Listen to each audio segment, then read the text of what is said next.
Time is now 7:05 PM, and I will call this meeting to order. May we have roll call, please? Might not have given her enough time to run back to her desk. Almost. All right. Hang on. Mayor Reichel, Here? Pro Tem Knott, Trustee Britnall, Here. Trustee Klassen, Here. Trustee Flores, Trustee Hanrahan, Here. Trustee Sieber. All right. May we all rise for the Pledge of Allegiance and a moment of silence. Allegiance to the flag of the United States of America and to the republic for which it stands, one nation, under God, indivisible, with liberty and justice for all.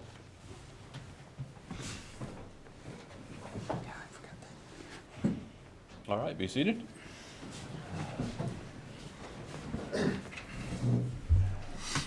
The first item on tonight's agenda is public comments. Persons desiring to make a public comment on items not on the agenda, please activate the raised hand function in the meeting program. Or did we have anybody sign in? Nobody signed in. Okay. Is anyone here to speak for public comments? Doesn't look like it. Okay. Did we have any emails, phone calls, or raised hands? No, I did not hear from anyone today, Mr. Mayor. I'll check to see if there's any raised hands. Amy has stepped out. Nope, nobody. Nobody? Okay. All right. Next up then would be the consent agenda, which contains the minutes of the May 9th, 2022 Board of Trustees meeting. Would anybody like to discuss any of those or make a motion? I mean, I'll make a motion to approve the minutes of the May 9th, 2022 Board of Trustees meeting. Second. We have a motion by Trustee Clausen to approve the minutes of the May 9th, 2022 Board of Trustees meeting, seconded by Trustee Hanrahan. All those in favor? Aye. All those opposed? Motion carries unanimously. Do any board members have any conflicts of interest with any agenda items tonight? None No, here. I do not. Got none either. Agenda changes? We wanted to suggest moving the resolution number 13 up to the first item after agenda changes. Okay. Is everyone all right with that? No Okay. issue? Yes. Okay, sounds good. Any agenda changes by I believe that's it for us. the board? None here. Okay. Then we'll move on to resolution number 13, series 2022. A resolution of the town of Silt, Colorado, approving the reinstatement of the final plat of Camarillo Phase 2, planned unit development subdivision in the town of Silt, Colorado. And I will turn this over to Planner Chain. Thanks, Mr. Mayor. So anyway, we're continuing the discussion. The applicants are here. Representative is Jody Newton. And also with us is Ken Ash. And I'll just say Sri, because that's, I'm not sure how to pronounce everything else. Anyway, the attorney for the project engineer is Nathan Bell. And can we go to the, make me a co-host with the packet, Sheila, go to page 48.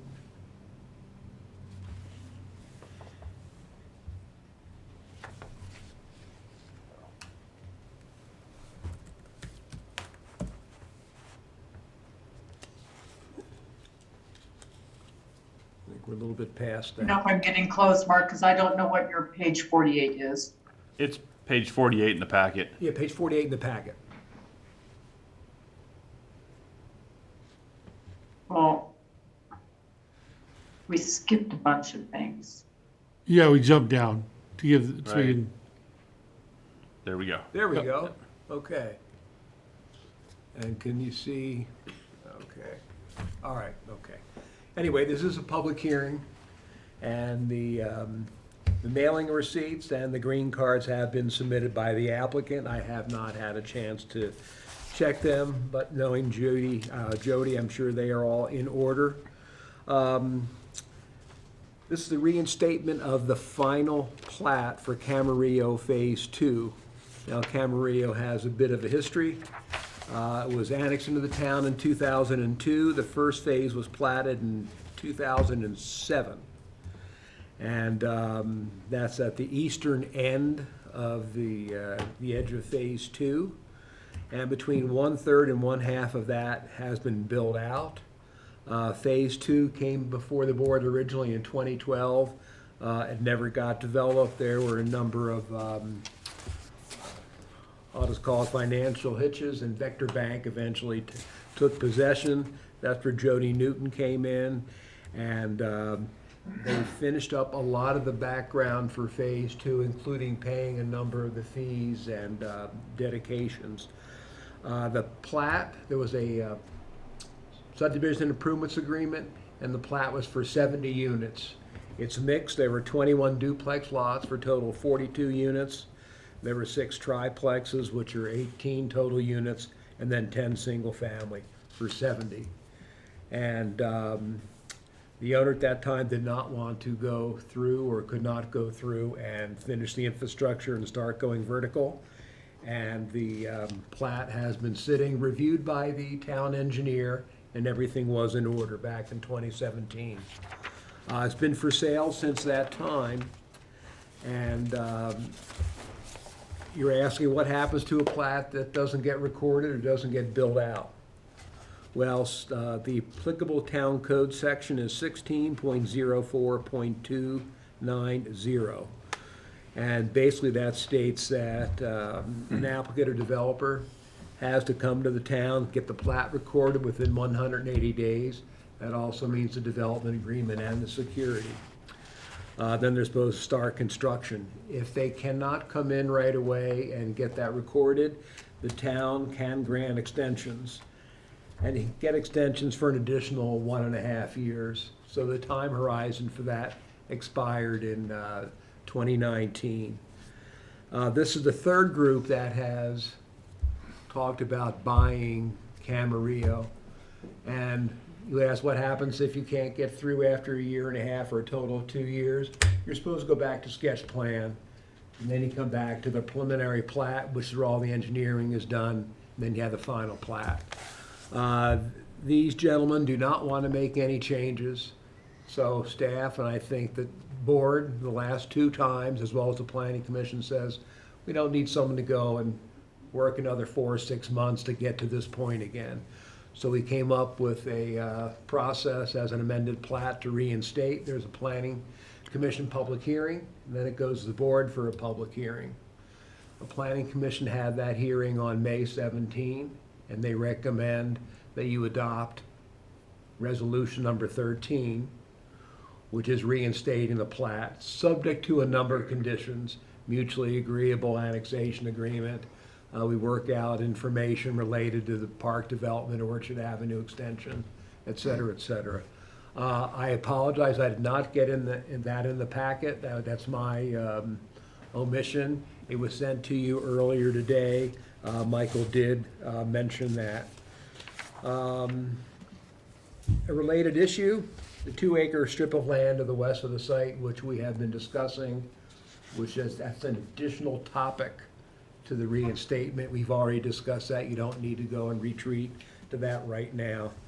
Additional steps in the process, we need an engineering review, which the project engineer is either finished or getting close to finish. We need to update the development agreement. Both sides need to work together with that. And we really touched on the issues: the expansion of the park in the southwest corner of Phase 2, the Orchard Avenue extension. Resolution number 13, you have that now.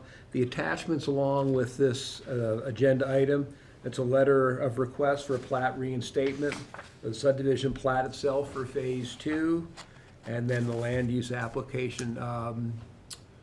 Sheila, could you go to the plat itself for a second? Okay, so that's the second, yeah, okay. So here it is. And the next page is actually more of the detailed engineering portion. We'll have the lots platted out and all that. Yeah, right there. As I said, the Planning Commission took action. They recommend that you approve Resolution 13. Staff recommendation, that the board take the necessary steps to reinstate Camarillo Phase 2 final plat and approve Resolution 13, 2022. And as I noted, there are a number of conditions in that resolution which will have to be completed before the plat is recorded, along with the development agreement, security provided, and then the developers get in and start laying the infrastructure. I have a proposed motion for you right there, and I am open for questions if the board has any. I'm gonna add just a couple of items onto the staff report. So when a prior prospective buyer of the project came to the town, we asked the town engineer, Derek Walter, to review his file materials related to the preliminary plan and the final plat approvals that had occurred a number of years prior. And he went back through his notes and concluded that the final plat, as it had been updated from the preliminary plan approval back in 2014, I think, reflected all of his changes, and that he was satisfied from an engineering standpoint that the subdivision met engineering standards and worked. So when Mark talks about having an additional engineering review, it doesn't relate to the platted lots that are on this plat. Rather, it would relate to improvements that would be extended onto the 2-acre parcel that the town recently required. So I just want everybody to feel assured that from a technical standpoint, the plat and the underlying construction documents that have been previously approved by the town are adequate to do what they need to do. And by reinstating the plat, there's not additional engineering work that needs to be done. However, that being said, as Mark indicated, in the interim, the town has acquired the 2-acre parcel, and that has created new opportunities for developing parks and recreation opportunities in that area.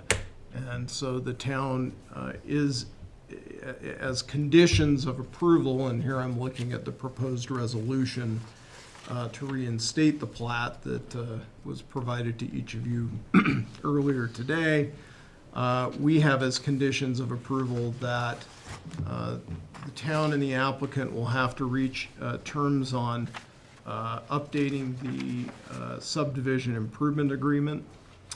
And that approval ultimately will come back to you for an official action.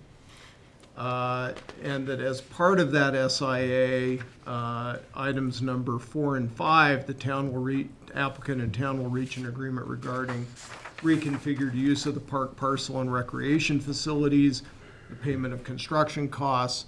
So again, there will be, at the time that you are asked to review an updated SIA, there will be a park plan and construction drawings for the proposed park plan that's presented to you.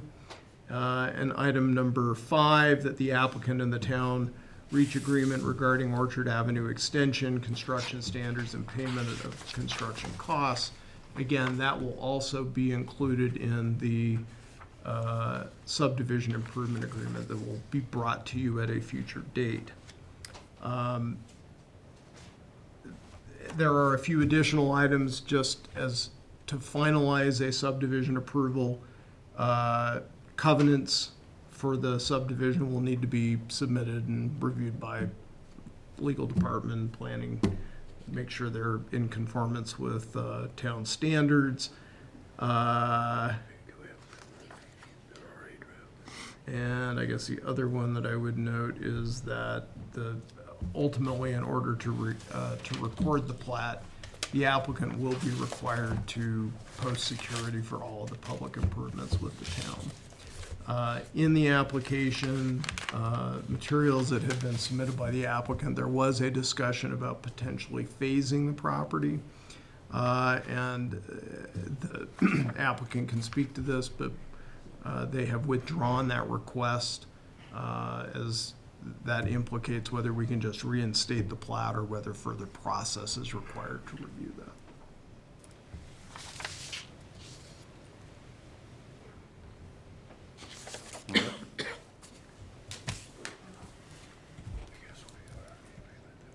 Anybody on the board have any questions or comments for staff or the applicant? I feel like we covered it Covered it. rather extensively for over an hour. Yeah. So Yeah, I'm this good. seems pretty straightforward. Yeah. Is there anything the applicant would like to add at this point? Thank you, Mr. Mayor. Honestly, I think I agree with you. We've talked about it before, and we've been talking with staff. Been very helpful to kind of get us to this point, and we very much appreciate the ability to reinstate this document so we can get moving on this right away and start seeing some new rooftops in the town of Silt. So, Okay. I do have one question, which I'm sure is a non-point in this whole issue, but the street names on the material in the work session are different than the street names that are on this material that we have now in the packet. I did not. Did you name a street after yourself? So we've got, Is that what I'm hearing? Come on. in this part of the packet, that lower road is East East Orchard Orchard, but Avenue. on the one I'm looking at on my computer, it says it's East Ballard Avenue. Yeah. Yeah, it should be That East should be Ballard Avenue, yeah. we can make that correction. I don't- on yeah, the I mean- plat. We can name it whatever we want, I guess, but I think for Public Works and the police department, it's easier to it's have easier to, different names. You don't want each block named something different? Well, I don't think we want multiple streets named Orchard Avenue that go No. in different directions. different directions, yeah. Fire department definitely does not want that. Does not want that. That actually, I did hear that, or notice it myself too, so that might be an error on the plat, but we can have that corrected by the surveyor. And that'll be- Or yeah. Cliff surveying. Okay. Does that work? You'd rather have it Ballard? I think it needs to be Ballard. That's what that, Yeah, street is that's what connected it to is is called, on so, yeah. the Other side. right side Yeah. of the The intersection, other side yes. of Orchard Avenue, it's called Ballard. yeah. Okay. Well, that's the only thing I noticed. This is a public hearing, so the time is 7:23 PM, and I will open up the public hearing in regards to resolution number 13, series 2022. Anyone that's joined us online, if you'd like to make a comment on this agenda item, please activate the raised hand function in the meeting program. Is there anybody here in the public that would like to speak to this agenda item? And Sheila, do we have any phone calls or emails in regards to this agenda item? No, I did not hear from anyone today. Okay, I do not show any raised hands. all right. The time is now 7:24 PM, and I will close the public hearing and open up to further discussion by the board or a motion. Well, I'll make the motion if there aren't any. I don't think there's any, I think we've all pretty much agreed that All there's a right. middle ground to meet on. I will make a motion to approve resolution number 13, series 2022. A resolution of the town of Silt, Colorado approving the reinstatement of the final plat of Camarillo Phase 2 Planned Unit Development Subdivision in the town of Silt, Colorado. Second. All right. All right, Since those changes are all in the motion, we don't need to, or in that, they're all in the resolution, so we don't need to state them. changes. You could just say it. So, yeah. Just making sure. So we have a motion by trustee Clausen to approve resolution number 13, series 2022, seconded by trustee Hanrahan. All's in favor? Aye. Aye. All's opposed? Motion carries unanimously. All right. Thank you you, guys guys. very much for coming in. And Thank you, gentlemen. See you again soon. Thank you.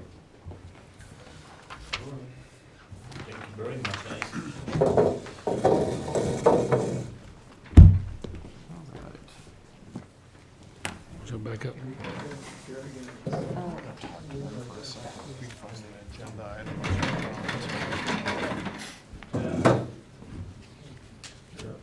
I know, that's what I'm saying, you'd find something else. Yeah, man, move up, okay.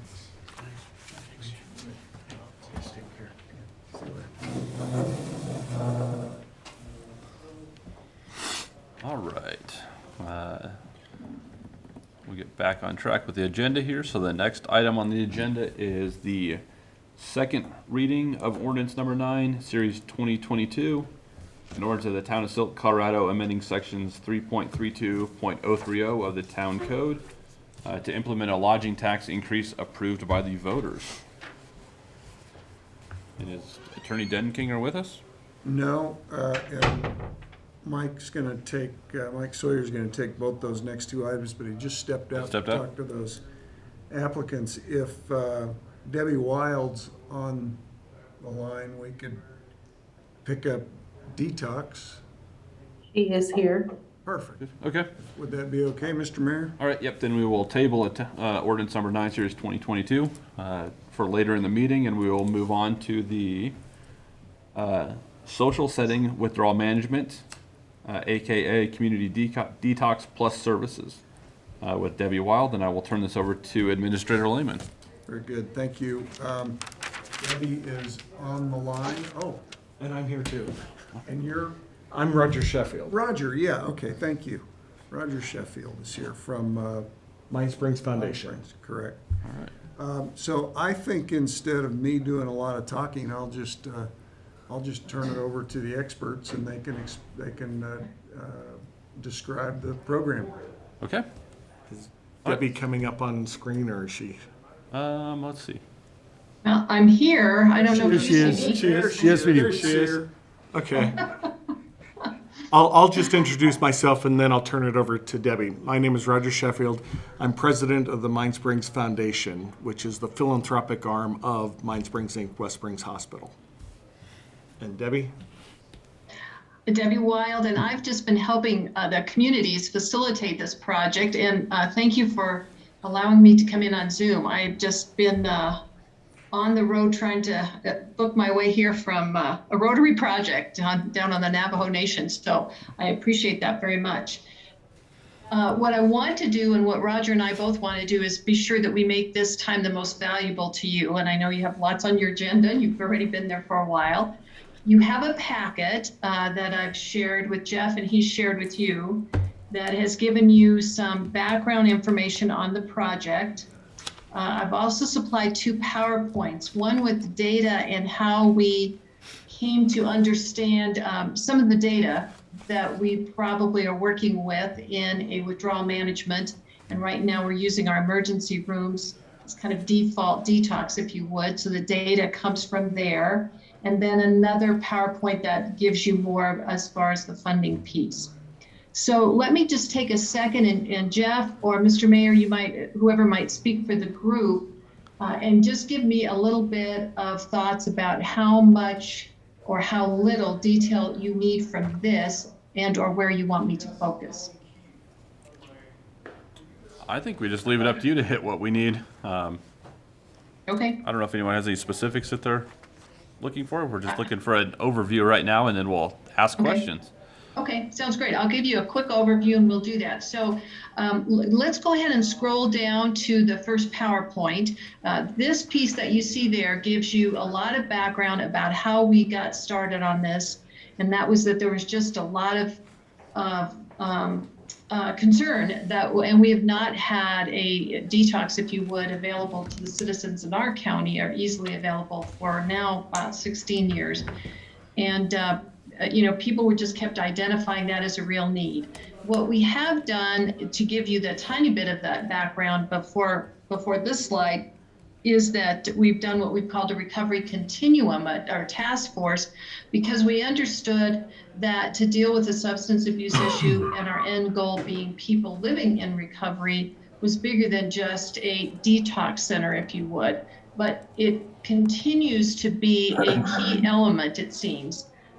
There are 91 people now on that list of who are in and out of, if you want to call it, the task force.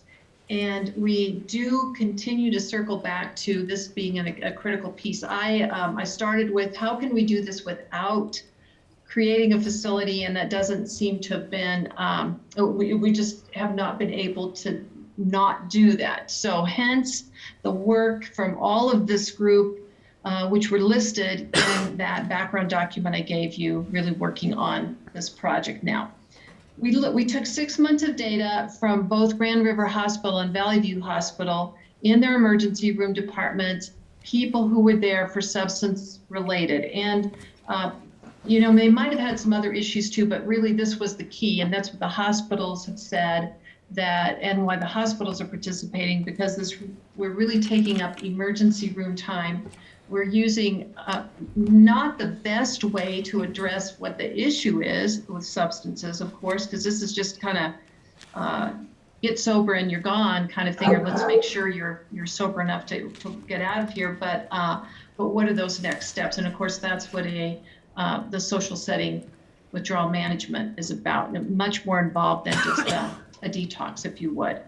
What we found is that both hospitals, interestingly enough, over that 6 month period of time, it was almost even, as you saw from the last slide, as far as who the numbers, and that was 6 months of data. Now, this sort of shows you by both hospitals the communities, and that's where the number that with Silt, they're at 9%. And this is by their address. We understand that when someone has an address, that there are many people too in unincorporated Garfield County. And so the county is participating in all of this, robustly, let's say. Okay, you can go to the next slide. I'm not going to take much time. This is when we divided them by each hospital, so that's in your packet. And the rest of these are really about the payer source, this one here, and you'll see that this was important information because when we put together the pro forma, and this has been a large group of people working for a long time, it is heavily dependent on Medicaid, and so we were very interested to know were patients that were coming in for this issue, were they Medicaid related? And in fact, this is what we found. So that kind of fits with that. The rest of the slides do have to do with demographics and how many beds for how many people, male and female, and you can just scroll down through. This was the payer sources. So we looked at age, and you can go to that next one too. And in fact, it was true that that's what we thought, is we were really needing to probably target, as you see, the kind of this middle age group, the 30 to the 64.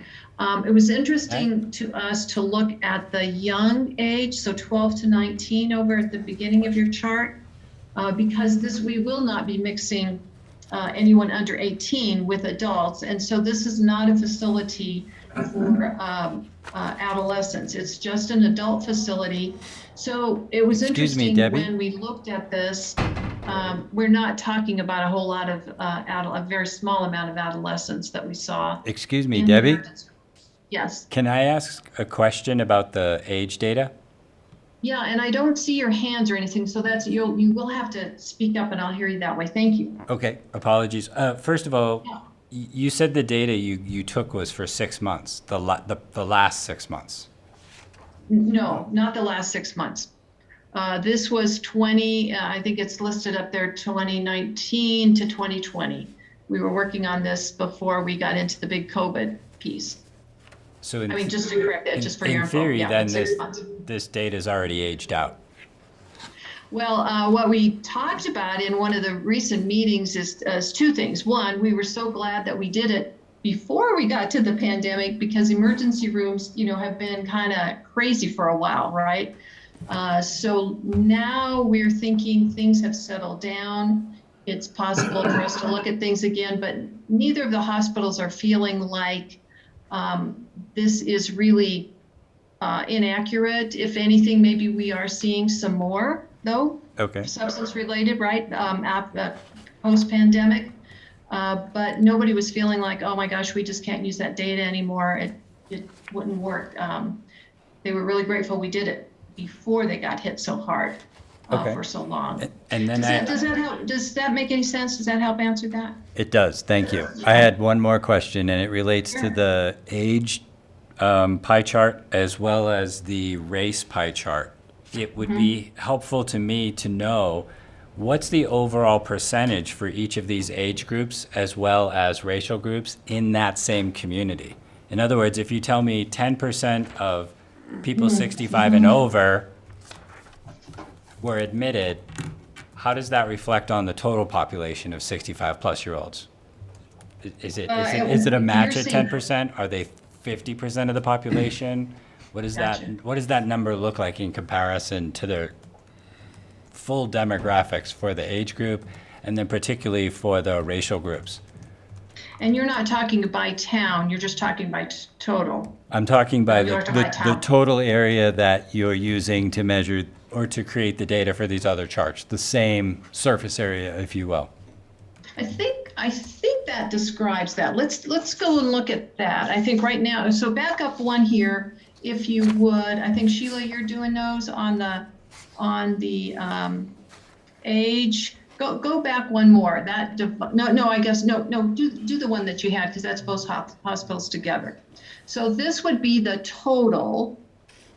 Is this helpful for you? That's the total. That's the total of admittance, and it says 30 to 44-year-olds represent 40% of the total. Yeah. What portion of the population is 30 to 44? Oh, of our population in Garfield Right. County. For context for each of those charts, Gotcha, the age one yeah. and the race one, it would be helpful for Gotcha. me to know. Were they 40% for going Yeah. back to my 30 to 44-year-olds? Are they 70% of the population and Yeah, 40% yeah. of the admittance? Because that's a very different number than Yeah. if the 40 is close to what their regular demographic percentage Yeah. is. I will that make find that sense? out for you, but I don't know. I just get to go to the census data and compare that. Yeah, Thank you. gotcha. Yeah, thanks. That would be the same with all of these. I don't have the comparison to the total population. It's just compared to the total. What percent of the total that came in? Yeah, the population working with. Gotcha. I will get that to Jeff for you. Thank you. And then this demographic information is gender and age. If there's anything that's different between the two, let's say, Grand River and or Valley View, that we saw as far maybe a little bit more younger in age, a little bit more higher female for the Grand River Hospital District, and a little bit more variety, multiple substances, as opposed to more heavily alcohol at Valley View. So that's all in your charts there. That was just demographic things, the kinds of things that would help direct a little bit more of the programming, right? What kind of beds do we need and what age are we working with, et cetera. This group, this task force group is really interested in our adolescents as well. And just, it's just like the next thing after we get through this thing to really look at that. But it was, I'm not going to say encouraging, but if we had had a really large number of adolescents here, we would already be looking at, wait a minute, we're really focused this on adults. What are we doing with the adolescent piece? I think that's going to come anyway, but that's what a little bit of data is really helpful for. So I think what this has helped us with, we're kind of spot on, at least at this point in the operation of what we're trying to do. The only other one that maybe the last two that were just interesting to us too, let's see, Sheila, just go down there to homeless. There you go, right there, because that was the other thing that we were wondering, are a lot of these admittances, are we just really dealing with the homeless population? And we found that wasn't the case. And go down to the next one as well. I mean, it was a very small percentage. And the next one, it was interesting because here's where we thought, right there, yeah, with referral sources.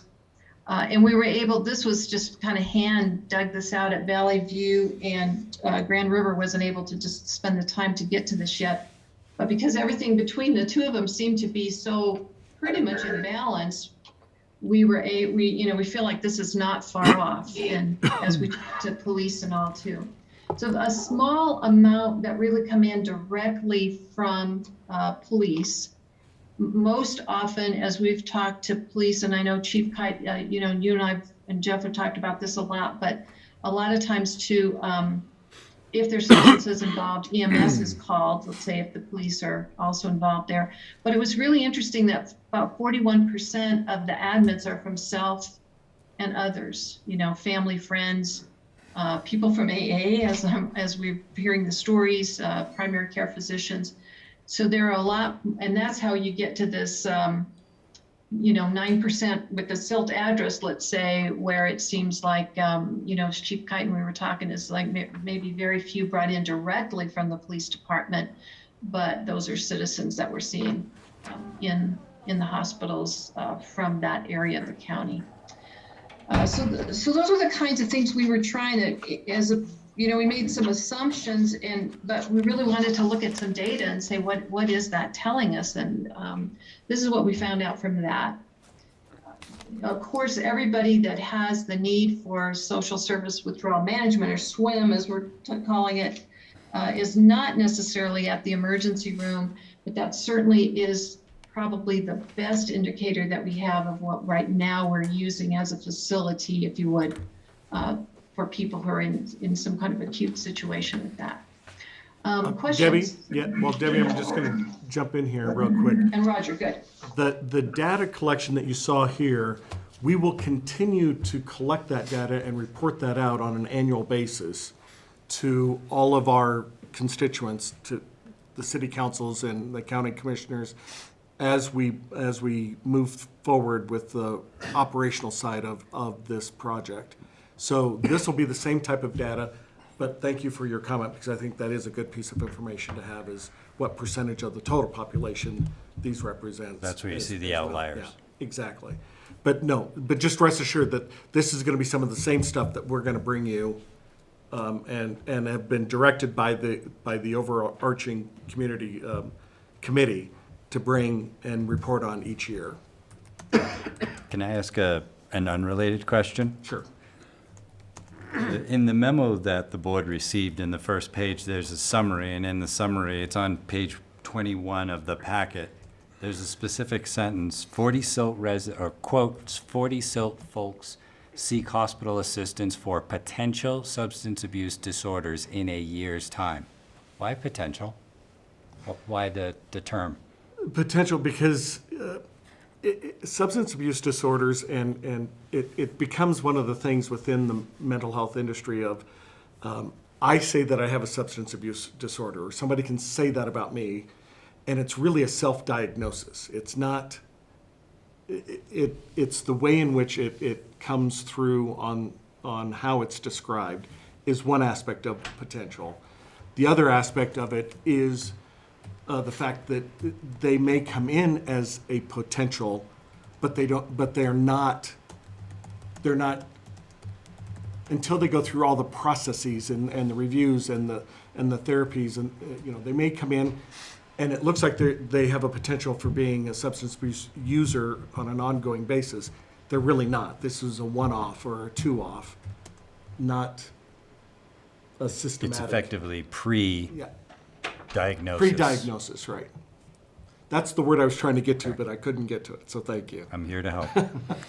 No, thank you again. That was just a term that threw, I wasn't sure if they were affirming it on site at the time, or if it was pre-diagnostic, et cetera, et cetera. Pre-diagnostic, So, yeah. thank you. Yeah. And that number, I think, Jeff, that might have been in the intro piece that you had in my raw data, which we tried to make charts of because it's like, oh my gosh, to understand it. 43 were from Silt was 6 months. So if you're looking at that as a year, it'd be ×2 of that, of total in a year. Well, then my math was wrong, so. sorry. That's it. I gotta watch. But that's kind of the numbers that we were looking at. Debbie's here to help. I rely on her immensely, so. Thank you. Do you want me to move on to the next piece? Yes, please. Everybody's good? Okay, let's go. Okay, so what I tried to do was, of course, give you that information, relay it a little bit more so you could see some context for your own town. And this is really looking at how we've tried to put together the operations of this. So Mine Springs, when they moved into their new building in Glenwood Springs, had said, we have a portion of that, and even before they moved, mind you, we started working on this recovery continuum in the end of 2019, it's in, I think, the fall of 2019. And they were saying that if we could, location, right, has been the other big bugaboo in all of this, and said, if we've got this new building, if we get this building, there's a portion of this that we would be willing to set aside for a detox or a swim facility. So that was one of the things we looked at. The group worked extensively, in particular law enforcement folks and all, to also determine, is this the right location in the county for this? And that was the consensus of the group, including mostly law enforcement people. We were asking, where's the best place to put this? So that is how we landed on the building that we have and the location that we have. So it's right in, let's say, essentially in the core of Glenwood, right outside of that, as you go toward, as you're heading toward Aspen, if that makes some sense. Not way out of town, but, in town on Old Glen. Go ahead, Roger. It's the 27th Street roundabout and Grand Avenue is essentially that's a good. is our location. We're 3 buildings south of that roundabout. As you go up to Ski Sunlight and such, that Sunlight Bridge, that's how I always think about it. Next door to Bertha Motors. Correct. Yeah. And then, so to do that build out, we had some dollars. And again, what's been great, I feel like this is great to come to you with this much of a pieces put together. And I hope that you appreciate that. You can appreciate just all the work that's gone into this, but a grant was available. Mine Springs worked with Garfield County. It had to come through the county to provide dollars for both the build out of that space and the startup costs. So by doing this grant with the Office of Behavioral Health, with this total amount of money, this $677,000 plus, we've not had to bear that brunt as local stakeholders. So that's what this shows you here. This was the total building cost, and we're being able to do that. It will pay for building, recruitment, training, and startup. Okay, next slide. Then when we look at operations, we took what we hope is the worst case scenario and doing billing at 50% occupancy, especially as we just get up and started. But we all wanted to do kind of worst case, right? We'd rather not have to go back and get more dollars is what we're hoping. So this is how that sort of comes out with Medicaid, Office of Behavioral Health. That's a grant that Mine Springs has already secured. And this 202 money, which comes, as I understand, Roger, right through marijuana dollars. For 2 years. For 2 years. So the grant piece is there. Medicaid is a billing piece. And you saw the percentage of Medicaid clients that we do have in our emergency room. So that kind of helps say, okay, we think maybe we're on track there. And then these others are grants. That left this 376,000 stakeholder gap for this beginning portion and for hopefully 2 years. And hopefully we'll get other grants as we get this thing going, and hopefully we'll have more Medicaid billing. The more we use it, actually, the less it hopefully will cost local stakeholders. So it's that kind of a deal. But that's the total project dollars. And included in that, I just want to say, are 2 what we call mobile case managers, because we really want to look at this. This is not a drop people off, get sober and we're done with you kind of thing. This is safe sobriety, connecting people to services, and having people who really are following them, if you would, to help them get to those services. And it's not just, here's your list, go see this counselor, but let me be sure you get there, let me help you. All those things that really continue to be barriers for people then to really get to sobriety and safe living. Okay, next slide. And then we tried to understand and say, you know, some of the communities maybe have more resources to get this started, others have less. It's not necessarily a fair portion by here's how many, you know, what your percentage was in our 6-month data. And so we're just going to take that percentage of the gap. So Garfield County has taken up a portion. You'll see that in the next slide and how this sorts out. But we're asking right now, beginning in 2023, for $2,000 from the town of Silt. And really as the, here, you know, with your 9%, as you saw in the other charts, but that is less than 1% of the total operations and less than 1% of the stakeholder gap that we're asking for your contribution. And if you would like to do more and feel like you're able to do that, that'd be awesome. And these are just trying to give everybody some number to begin with. You know, everybody may come in with what we're asking or not. I'm not totally sure yet. Next slide. And that's the contribution piece that I've, you know, in just trying to work with each community. And you can see there, those that are confirmed already, and Glenwood Springs being one that's willing to put in more if, you know, if it really needs that in order to get this off the ground.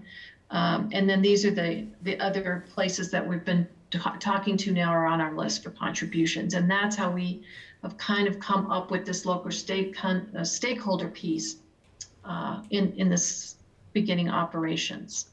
Any questions on all of that? Again, this is an 8-bed facility, 5 for women, or excuse me, 5 for men, 3 for women, which fits into what the demographics of what is currently taking place at the hospitals. We factored the worst case scenario to be 4 patients in the facility at a time. So that's worst case scenario, 50% of the beds filled. If we have 100% of the beds filled or 80% of the beds filled, actually the cost adjust and go down because additional dollars are coming in through Medicaid, through other forms. And it seems a little odd, but the more patients we have, the less the cost is, because we've got a set cost 24/7, 7 days a week, 365 days a year, the facility will be open. And so the more patients we have in, the more other monies will be coming in. But if 7 men show up, We have the ability. Spaces are generally unisex. Yeah, we have the ability to move around and the flexibility to make that happen. Just like if 4 women come in, we can flex. The space itself is about 2,000 square feet. And in the building itself, we have the Glenwood Springs, Mine Springs Health offices, which include a psychiatrist, it includes case managers, it includes peers and therapists. Next door to us, the executive offices of Mountain Family Health will be moving in. So on that side, we've got the relationship with primary care will not be housed there, but we've got their executive offices and we can get primary care in there quick, or other services that they may have. So it truly is wraparound services. And then as the person, usually the person the first day is not ready yet for anything other than just detoxing. But as they start to clear their systems, we will bring in a peer, we'll bring in a case manager, we'll bring in a therapist and meet with those individuals several times in the next 2 days. Typically they're in for 3 days, and help get them connected to services if they want. That's the other side of this, is they've got to want it. But we'll have all those services there. We can get them enrolled in Mountain Family Health for dental care, eye care, and health care. And on our side, we can work with them on the therapy side for mental health as well as addiction recovery. Truly a continuum. And then we have the mobile units, which will then go out and check on people if they are homeless and they don't choose to move into a residential type of facility. We can do outreach to them. And we're starting a ACT team here in the next few months. We've already got the people hired to do the ACT team work, which is also, again, outreach. which is on the mental health side, and then the addiction side, but those cross over, as you can well imagine, quite frequently on mental health and addiction.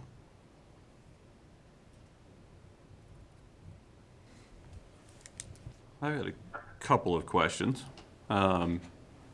So if the length of a normal stay is 3 days, is that typical for any, I mean, if someone goes to Valley View for detox, they're not staying there for 3 days? The Valley View is trying to get them out as quickly as possible. As possible, right. What would the cost of the detox portion of that stay be? At Valley View or at Mine Springs? Or at Mine Springs, yeah. Well, at our facility, it's the 1.2 million. I don't have the numbers per person, but the overall cost for four people in a bed consistently throughout the year, it's 1.2 million. So I have those numbers broken down at my office. I just don't have them with me here. Okay. I apologize. Well, I think the other piece about the funding piece of this is that the cost is steady, right? All we're paying for, whether there are people there or not, we're paying for 2 staff to be there and the facility to be open and available to anyone who brings someone in. And this is really important for law enforcement people and EMS, et cetera, right? It's got to be 24/7, 365 days a week. So no matter if it's empty or if we have 8 people in there, or even up to 10 is really the max for the licensing, as I understand it, it still is the same amount of dollars. So, Mr. Mayor. Yeah, that part's not going to change if we got him out there sooner. It won't impact that overall cost of the facility. The quick math is $822 per person per day. Thank you. Yeah. That yeah. is exactly the number. That's what we're talking about as a private pay. You know it when you hear it, right? I know it when you said it. No, that's based on 50% though. So if there was 75%, then that cost would go down per person, because it's a fixed cost, not a. Right. So the cost wouldn't increase if you're running 10 people per day, 365 days a year, your cost would be the same as if you had 0. At 10 people, we have to double staff. Okay, and that's why I was. So that's the tipping point right there. Where would the point be where they would, so the 8 is your max, and if you went 9 or 10, then that's when you'd have to have additional staff. That's when we start to have that, and then the license has to be changed, and Yeah. then the domino effect starts. And if we brought in folks, let's say it's not Medicaid and they were able to private pay, we're also talking about if they had other referral sources or other dollars behind them. There's some criminal justice dollars that might follow some people, things like that.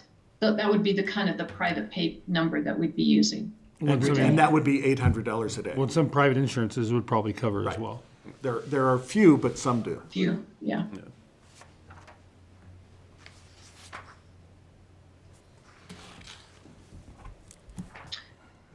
Any other questions? Let's talk about next slide, if you would, and that is just next steps and the time frame that we're on here. So we have the managers from the towns and the hospitals and Kevin, the manager at the county, been working on an intergovernmental agreement. This sort of outlines in several things, one being a governance council, as you see here. So this is not, to be clear, this is not a Mine Springs ask. It's not a Mine Springs program per se. It is Okay. It is a county program. So the facility or the group is Garfield Community Withdrawal Management. yeah. And there's it is not, okay, she's back. No, what I really want to say, I want to be clear about, it's not a county, it's not a Garfield County program, it's not a Mine Springs program. Community. It is a collaborative between all of the communities in Garfield County, including Garfield County. So we're coming together with that. We're looking to Mine Springs as the operation of the facility. And in that, and hence the intergovernmental agreement and a governance council would do things as we've lined up here, and that's getting very specifically spelled out in the agreement. And I don't think you've had a chance, I think Jeff's just had a chance to see that, so. In that, we are trying to, if we can get, there's two reasons for the intergovernmental agreement happening fairly soon. One is those dollars from Office of Behavioral Health are dependent upon knowing and understanding that this program is going to last more than a year, right? They want to know we're putting all these dollars in, and this is going to be a substantial program that will last longer. This intergovernmental agreement will absolutely meet that requirement and allow those grant dollars to be distributed and us to get started building. Because it's saying, hey, yeah, we're going to buy into this project, right? And in order to really meet the deadline of being fully opened in 2023 and have gotten through our soft opening in the fall of this year, getting building started, getting that intergovernmental agreement done now by mid-June, by late June, if anything, would keep us on our schedule. Otherwise, we're not going to pull the trigger on building until we understand that we really have our stakeholders together and this is a project going forward. The intergovernmental agreement will focus in on, because we know that Tabor starts to get involved here, and so a city council cannot commit for 5 years, and that's what the IGA wants, is 5 years. But you can commit to supporting and buying into this project, and that's essentially what the county attorney has been writing into this intergovernmental agreement, not dollar amounts. Yeah, because we can't, each board can do, because we aren't necessarily going to be here in 5 years, so we aren't Exactly. allowed to make agreements for future boards. Right. You can programmatically, or, the intention, I guess, Yes. is what the attorneys are saying. You can do that under the Tabor thing. And each year you have to actually make the allocation of the dollars. Yeah. Does that sound And we correct, understand Attorney that Sawyer? change, yeah. Yeah, I mean, we cannot commit to future appropriations, and you cannot bind a future council to certain types of things, but you can have an agreement that contemplates appropriations in future years. It's just what we call subject to appropriation. Yeah. And I believe, Jeff, you've received a copy of that? Okay. Yeah, it's circulating now, and I think Mike's firm is actually looking at it at some point, so we'll be, Yeah. with the board's approval, we'll move forward with that process. So at the present time, we're looking for calendar year 2023, $2,000 for calendar year 2023. This does meet the criteria for opioid settlement dollars. It's one of the things we checked out from the very beginning fairly clearly with the Attorney General's office. And just by the way, if any of you are interested in kind of the update on the opioid settlement, the director who leads all that from the Attorney General's office will actually be at our Recovery Continuum meeting in June, and it's going to be available both, we're trying to make that in person and remotely. That's a Wednesday at 3 o'clock meet, and Jeff will have that information. So if anybody's interested in that, it's kind of fascinating what's happening with all that, but we'll have a couple great speakers at that meeting this next month. All right. So I guess just a little discussion on this. I don't know if I am on board with the close tie between a detox center and Mine Springs. To me, it seems like it's funneling clients to Mine Springs that are going to do extra services that are going to be paid to Mine Springs. I look at it as you have one tow truck company that takes every single car to one mechanic to get fixed. It sits there for 3 days, and then you can either get it fixed there or take it somewhere else. You don't have somewhere else to go from step one. Yeah, I would like to address that because this is one of the things we've addressed from the very beginning from this project. And that is we have a lot of different organizations, counselors, et cetera. And the intention here is not, and we've said that from the beginning, this isn't in the front door of the Detox and out the back door into Mind Springs services. Certainly, Mind Springs has some of those kinds of services, but what we've seen is people have so many different needs and there are a lot of different options. So we've talked about that extensively. And and I think with the recovery continuum, that's what's been great because we've really identified so many of those other folks. They're participating in the building of all this. And I think we've got a much better handle than we've probably ever had before as to what are all the options for people to be involved in. So as they get involved to next steps, that you're exactly right. This is not just you're out to Mind Springs and the whole operation is that at all. That might be where they choose. It might be the place that covers them as far as Medicaid. There are a few other kinds of places, but certainly Mind Springs has services for that. But you're exactly right. That's been very clear from the beginning. This isn't just a funneling into more Mind Springs services for sure. And that commitment is from Mind Springs as well, is we want to, under our new leadership that took place a few months ago, our whole point is that we are partnering more closely and more integrally with our community partners and other nonprofits in our areas to say who can be the best provider for an individual person. Is it Mind Springs? Is it Aspen Hope? Is it whatever the case may be? And there's a number of other, is it AA? Is it NA? Is it Narconon? I mean, there's a whole host of organizations out there that can do that. And our point is we want to funnel them to the place that's going to suit them the best and help them get into recovery the fastest and longest. If it's us, that's fine. If it's not, that's fine too. And that's the purpose of our case managers there, is to connect them to those services outside of Mind Springs that are the place where they will get the best service.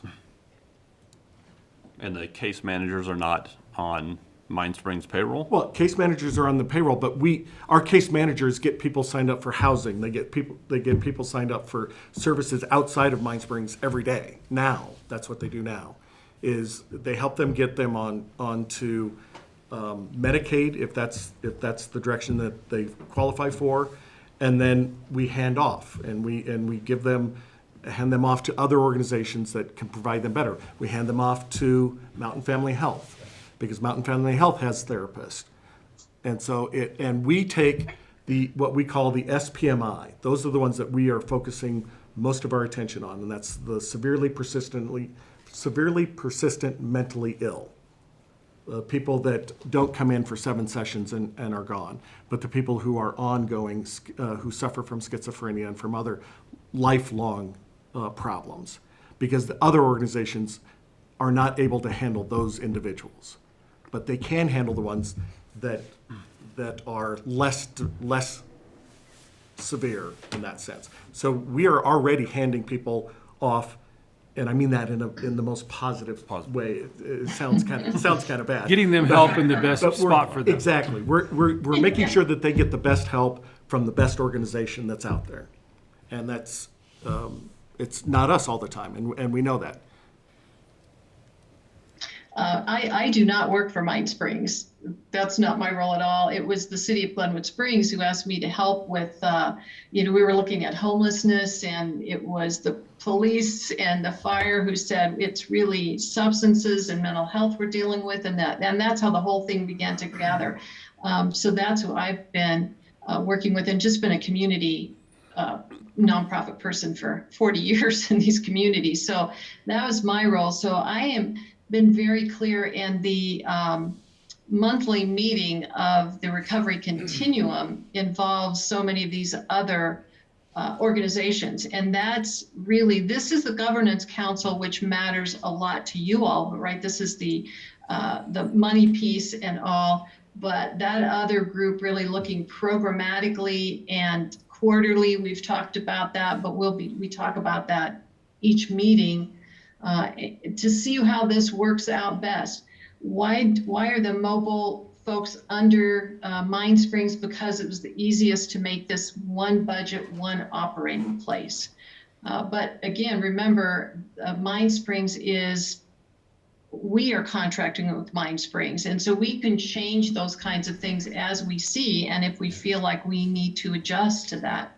The point that we are all looking for is what's going to get our citizens into the best place. You know, and the other folks in our community shouldn't have to go to the emergency rooms and be dealing with what should also be happening in a better facility, right? In a detoxing in another space, and using our emergency rooms for the other intention of what they need. So those are all of the things that we've been talking about, my gosh, for some years now. But really great point. I appreciate that. It's been one of my two things. One, that we really need some case management that follows people from here. This is not a dump them off and be done with a kind of place, and that this needs to be the whole communities in many ways coming together. Mr. Mayor, if I could just wrap this up maybe Yeah. with a couple of quick things. First of all, I'd say that, the chief and I were a little bit reluctant to endorse this initially because we were looking specifically at the numbers of people, of Silt residents that we would be, bringing and introducing into the system, and it's pretty low numbers. And so we were having a hard time getting our hands around it. And at the time, we were thinking we were going to be asked for $10,000 a year.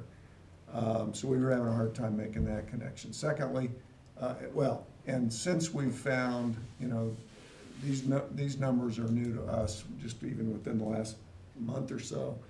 And so when you look at a more holistic view of the community and the fact that people are self-presenting, Silt residents are self-presenting to emergency rooms to deal with these kinds of issues, it seemed like it makes a lot more sense to us.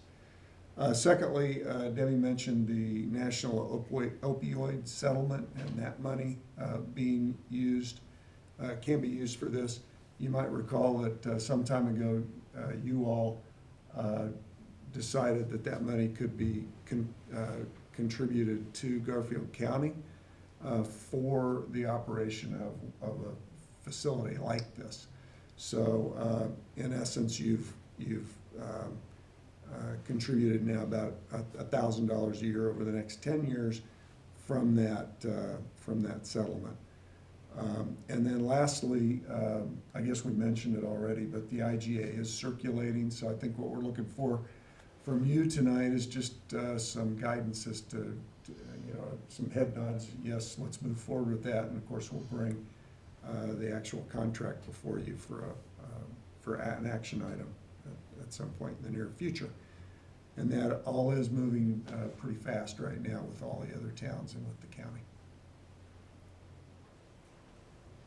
And this would, excuse me, this contribution couldn't fall under the Vail Fund, could it? There isn't any way it works in that? Or is there? I don't think, because it's not, victim restitution. Yeah, it's not victim. I just didn't know if the education portion of it, if there is any. It's possible. I mean, we could look at it. I don't. Yeah, I don't know I was for curious. Sure, Chris. Yeah.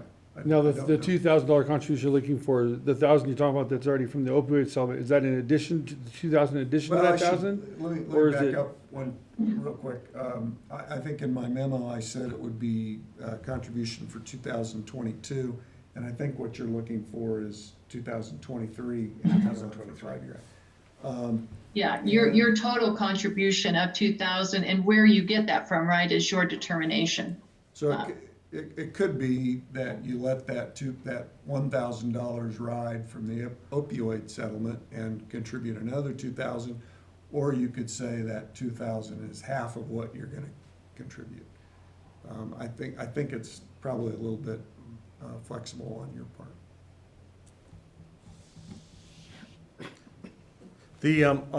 with the governance committee too is participating financially, and you had mentioned this last week at the Newcastle City Council meeting, then they have a seat at the table of the governance committee, correct? Right. I'm Yeah. sorry, I think you can see me, but you can't see me. I'm sorry, I'm looking at you, Yes, Deborah. yes. I mean, Yeah, and, however that makes sense for everyone, we want a group that is looking at things quarterly, and that's probably a smaller group, but all the stakeholders will get that report and hopefully be involved in that annual meeting. But we want to keep close tabs on this and, be agile, right? And we've got it down the road for a whole year before we sort of say, oh, wait a minute, we should, redo this just a little bit here or there. So it will be something that we have a close look at. And I will tell you, when Mind Springs was first approached about this, one of the first things that we said is we don't want to be the company. We'll be a subcontractor, and we want a countywide commission as the governance commission and reviewing what we do. We have a similar process in Pitkin County as well with our work up there. And now it looks like the same thing is going to be happening in Grand Junction. And we are very much in favor of that. When you get the IGA, you will see that the payment, what it was decided among everyone who's been working on this, and that's county people and some of the towns and hospitals, that the payment from each going directly to Mind Springs would be a simpler way than one of the government agencies holding the money, going to them first and then paying out. I mean, they would rather it just be paid straight, if that makes sense to you. And that's why the IGA will read that way. I was just going to give quick numbers context because that's what I'm doing tonight apparently. It was 86 patients over the course of a year. $2,000 donation is $23.26 per person, per resident. Which is pretty minimal. It's a minimal cost, and I feel like what better use of a not significant amount of money in our residents' well-being than less than $24 a person to try and guide them, not just to triage the situation, but to actually help point them toward a solution, a longer-term solution. Yeah, if it was just That's a place, key differentiator. if it was just a place to go, get sober and leave, then the benefit isn't near what it is because of the direction and the helping them find the aftercare. It's a very important piece. And if we can invest under $24 per resident, even if we bat 40%, is that worth a $2,000 investment on the behalf of the town? I feel like it is. I'd be in favor of it.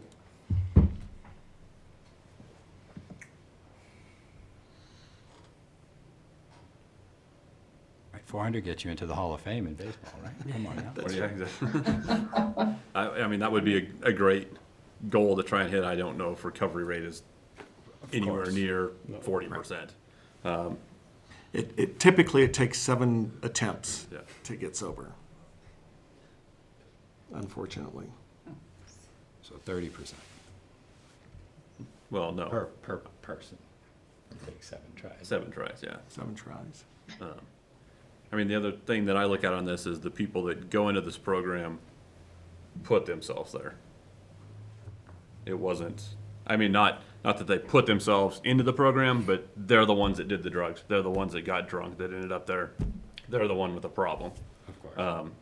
So, I mean, I kind of put it on that it's their responsibility to pay for that. I have the same thing about the youth zone. If some kid breaks a window, he should be paying for that window, not going to youth zone and using taxpayers' dollars to get through a program.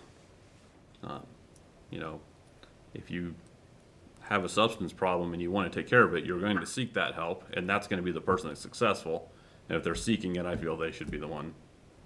Even if they have an accompanying mental health issue that may lead to substance abuse? That's a service that they could also. But my point is, I it's mean- different. It's different from a youth zone perspective person throwing a rock through a window. Yeah, mental health and substance abuse isn't quite as simple as that. No, I mean, I'm just, It's not causal. the person that's there, I feel, should have to pay for that service.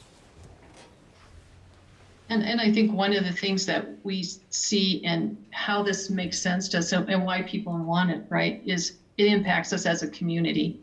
It isn't just the person, unfortunately, right, who has the consequence from it. It's a community, it's a family.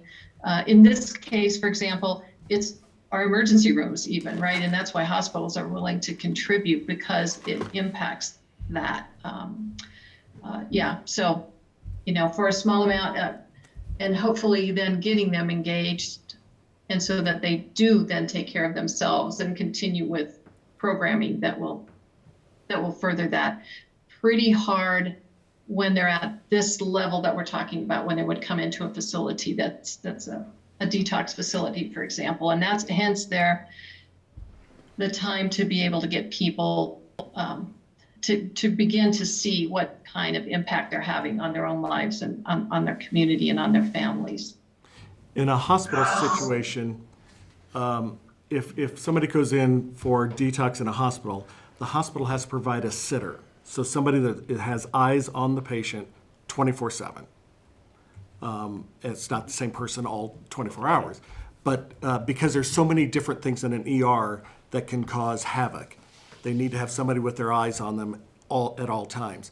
Our operation, they will have eyes on them at all times, but we will also have much less of the problems that could arise in an ER with all the other equipment and everything else that you got going on in there. But it costs the hospitals a significant amount of money to process detox situations. And it takes up a bed for somebody who needs a bed for hospital purposes, primarily. Yeah. I would be in favor, of course, of looking at the IGA, and I do think it would be a good use of that opioid money. That $1,000 to the town of Silt, we can't do much with $1,000 to help people. So, but beyond that contribution, I would like to see what the numbers, what success rates are in a year before I would even entertain making a multi-year, we might give you money. Yeah, and there are way too many people that do rely on systems like this, but not everybody. So I mean, I would be in favor of the $2,000 amount. And I'm happy, and the team at Mine Springs, as well as our person that's over detox and substance abuse disorders, would be happy to talk with any of you and go through more details on what the program is and more details on how this is going to work. You can come by our new offices, look at the space. All that is available. I just know that where two or more are gathered, then you have press involved. So. There's always that. We have to go one at a time. One at a time. Coordinate our schedule. Yeah. I like the idea, Mr. Mayor, of tracking outcomes. Yeah. Like we would, I think, making the contribution maybe in year one would include some sort of a language that would mandate a robust report on outcomes. And I believe that's what you're saying in the IGA, or I haven't seen the IGA yet, so I don't know what's in there for reporting. I don't know the specifics. I don't remember if it's got it all spelled out in detail, but we do have kind of a list of all of the kinds of data to track, et cetera. But yeah, all of us want to see and keep track of data and reporting and outcome, what that will be. Absolutely, and that's what we thought too. Getting a new program up and going and really having data and then coming back in subsequent years, right, makes sense, and people would really have an understanding who's coming from what communities. What we really wanted to do, and Chief Kite and Jeff and I had talked about this some time ago. What we want to do is just be sure the door is clearly open for every community, that it's not just, pay if we bring you in kind of thing, but It is open for every community having some participation, even this, what would be a small amount for your citizens, means that you will take note of this. I hope it means that you will be sure that your community is doing what it can to be sure that people are, are taking advantage of this service. If there's any way that you're able to do that, you're encouraging that, and that you will keep good eyes on it. But it also helps with any of those kinds of grants. When we say every community, each hospital is participating, these are all our stakeholders.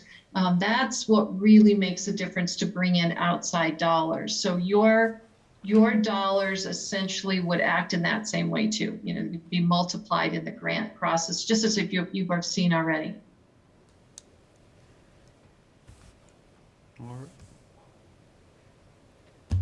So ultimately, we just need to provide some sort of instruction to town staff to continue.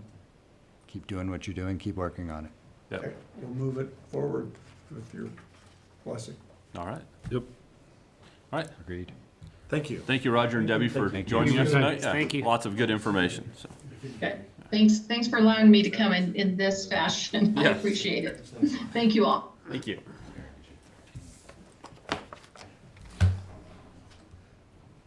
Okay. Fire's out. Done. Just so you know.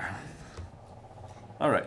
Then the next item on the agenda will be the second reading of ordinance number 9, series 2022, an ordinance of the town of Silt, Colorado, amending sections 3.32.030 of the town code to implement a lodging tax increase approved by the voters. And I will turn this over to our attorney. So this is second reading as noted. There were no real substantive questions at first reading. This ordinance implements in your town code the passage of the increase in the lodging tax rate. And so it simply takes that amount from 2.5% to 5% as approved by the voters. Happy to answer any questions. Okay. Any questions from the board? I don't have any questions. All right. None here? Nothing's changed since last time, so it's pretty straightforward when that happens. Nothing also. So Yeah. this is a public hearing, so the time is 8:27, and I will open up the public hearing in regards to the second reading of ordinance number 9, series 2022. Persons desiring to make a public comment on items not on the agenda, please activate the raised hand function in the meeting program. Or does anybody here in the public like to speak to this agenda item? Nobody here. So Sheila, do we have any phone calls or emails in regards to this agenda item? No, we didn't, Mr. Mayor. Okay. I show no raised hands, Mr. Mayor. All right. The time is 8:28 p.m. and I will close the public hearing and open up to further discussion by the board or a motion.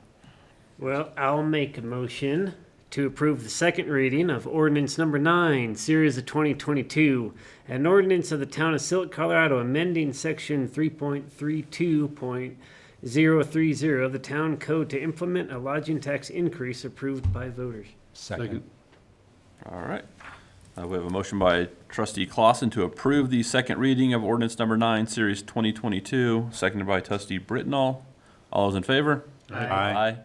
All those opposed? Motion carries unanimously. And we will move on to the second reading of ordinance number 10, series 2022, an ordinance of the town of Silt, Colorado, amending chapters 5.25 of the town code to address state-issued permits for liquor licenses. I will turn this over to our attorney again. So we've been in front of the board on 2 occasions discussing recent changes to the state liquor code. The state has created a kind of a new sub-license for delivery and takeout of liquor from restaurants and similarly licensed facilities. As with other liquor licenses, it does allow for the municipality to have its own licensing scheme. After having a work session with this board about what was the appropriate level of town review, the direction was to allow the town to consider violations of these delivery and takeout permits in renewal proceedings that we have, as well as to, in the code, give the town specific authorization to make reports about concerns or violations of takeout and delivery permits. So in other words, it's a light touch. We're not creating any kind of new local permitting requirement. Rather, it simply becomes another factor that you get to consider as part of a liquor license renewal. This was brought to you and approved on first reading. No changes have been made since that time. Happy to answer any questions. Any questions? Think same as the last motion, or last agenda item. Nothing? Okay. This is a public hearing, so persons desiring to make public comment on this agenda item, please activate the raised hand function in the meeting program. Anyone in the public want to speak to this agenda item? No? Okay. Sheila, any phone calls or emails in regards to this agenda item? No, I did not hear from anyone. Okay. I show no raised hands. All right, thank you. The time is 8:31, and I will close the public hearing and open up to further discussion by the board or a motion. Mr. Mayor, I'll make a motion to approve the second reading of ordinance number 10, series 2022, as presented. Second. Second.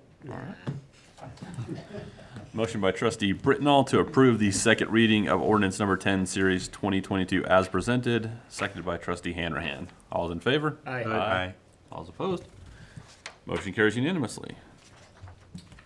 So, Mr. Mayor, I've discussed with the town manager, and you don't really have many legal items on the remainder of the agenda, and with your consent, I will take my leave. Travel safely and get off our payroll. Yes. All right. Happy to do it. Yes. All right, the next item on the agenda is resolution number 12, series 2022. A resolution of the Board of Trustees of the Town of Silt, Colorado, approving a special use permit to allow for an accessory dwelling unit on Lot 94 in the Silt Trade Center within the Town of Silt, Colorado. And I will turn this over to Planner Chain. Thanks, Mr. Mayor, and does anybody need a minute to stretch your legs or anything? You want to move forward? Keep cranking. Keep trucking through. Okay, all right. As the mayor said, this is a hearing for a special use permit for a residential unit in Lot 94 of the Silt Trade Center. And you'd be looking at approving Resolution 12, series of 2022. The applicant is Randy Yeager, working under a Yeager Land Company. And he already has a business in town and in a number of other communities in the valley. Right now, Lot 94 is vacant in the Silt Trade Center. No change with the zoning or anything like that. The proposal is to build a shop 1,500 square foot in size, and okay, Sheila has the information up there on the screen. And in the second floor, or I'll just call it the mezzanine area, there's a proposal for a 625 square foot, 2-bedroom, 1-bath apartment. Silt Trade Center was annexed, just for quick history, in the early 90s. And the original plan unit development regulations were recorded in 1994. There have been a couple of updates. And the most recent update was in 2008. That's Ordinance 19, series of 2008. And what that did was a couple things.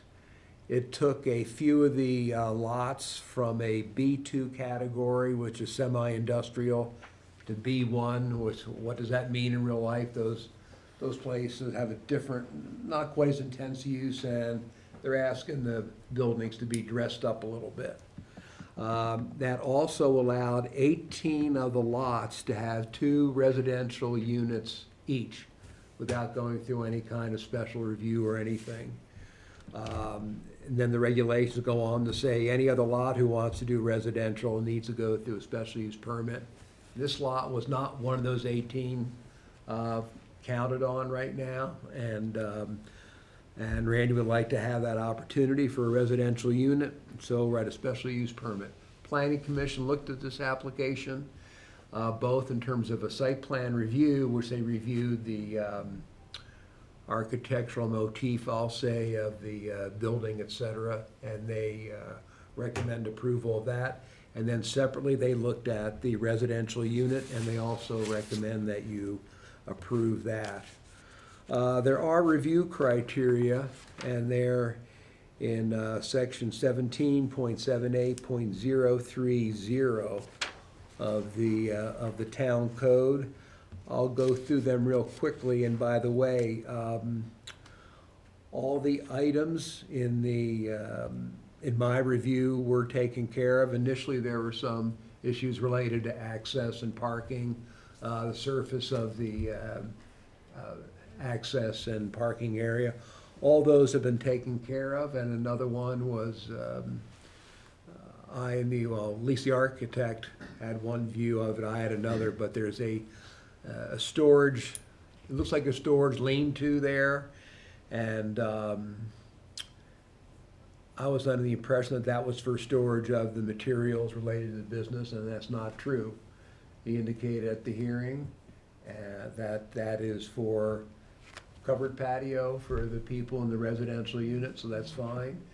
Any other outdoor storage that he has on site will have to be protected by a screening fence, code compliant. The other thing that was a little bit interesting was that you looked at the site plan, there is some gravel on the western part of his lot, and by the way, he's adjacent, and on the western side is the car wash down there in the Silt Trade Center, and basically, there's gravel from the car wash, and people theoretically can drive out on somebody else's lot, Mr. Yeager's lot. So we've addressed that as part of the approval. He'll either get a shared use agreement, or he may put a fence there. I am supportive of the application, but for the review comments right away, compliance of the application with the town code, it complies with the code. Compatibility of the proposal with the character of the surrounding area.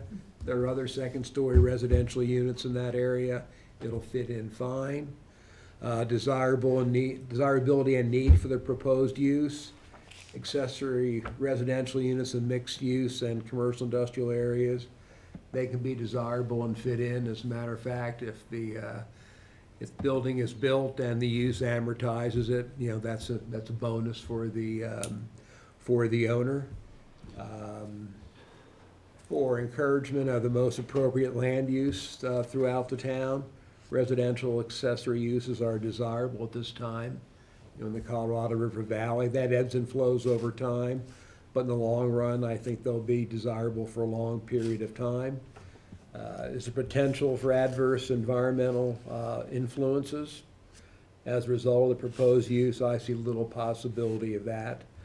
There is either a 2-hour occupancy separation from a construction standpoint from the residential use to what the shop is. And they're taking care of that via the ICC, basically the building code operations. Compatibility of the proposed use with the comprehensive plan, it is compatible with the comprehensive plan. And is there adequate provision for ingress and egress for vehicular and other traffic, parking, servicing, loading, unloading, screening, etc. And that has all been taken care of. And there is there's some color schematics in there for what the trim and the siding would be. I did have some concerns, make sure it wasn't just galvanized, shiny metal that would be reflective, and the architect has taken care of everything. So in terms of staff findings and conclusion, I find that a residential unit can be compatible in the area. It meets the town comprehensive plan, and it will not have any negative impact in the area and would actually be a benefit. My recommendation, approval of the special use permit, and that all representations of the applicant made in writing, the materials, and/or verbally at the commission or the trustee meetings are reflected in the minutes and are considered part of the application and binding. Planning Commission action, they unanimously recommend that you approve the special use permit and the resolution. And the recommended motion is to approve the special use permit for an accessory residential unit for Lot 94 with staff conditions above, and also adopt Resolution 12, which is in your packet. And Randy, have I misspoken on any items? No, I think you did a fine job. Okay. And with that, I'm open to question, and so is Randy. All right. Do our applicants have anything else you'd like to add? No, we're ready to get going, so I don't want to hold you up at all. All right. You're good, dig it tonight. Yeah. My only question is, I know it's been stated that the lean-to is going to be patio, but on the site plan, it's labeled as lean-to storage.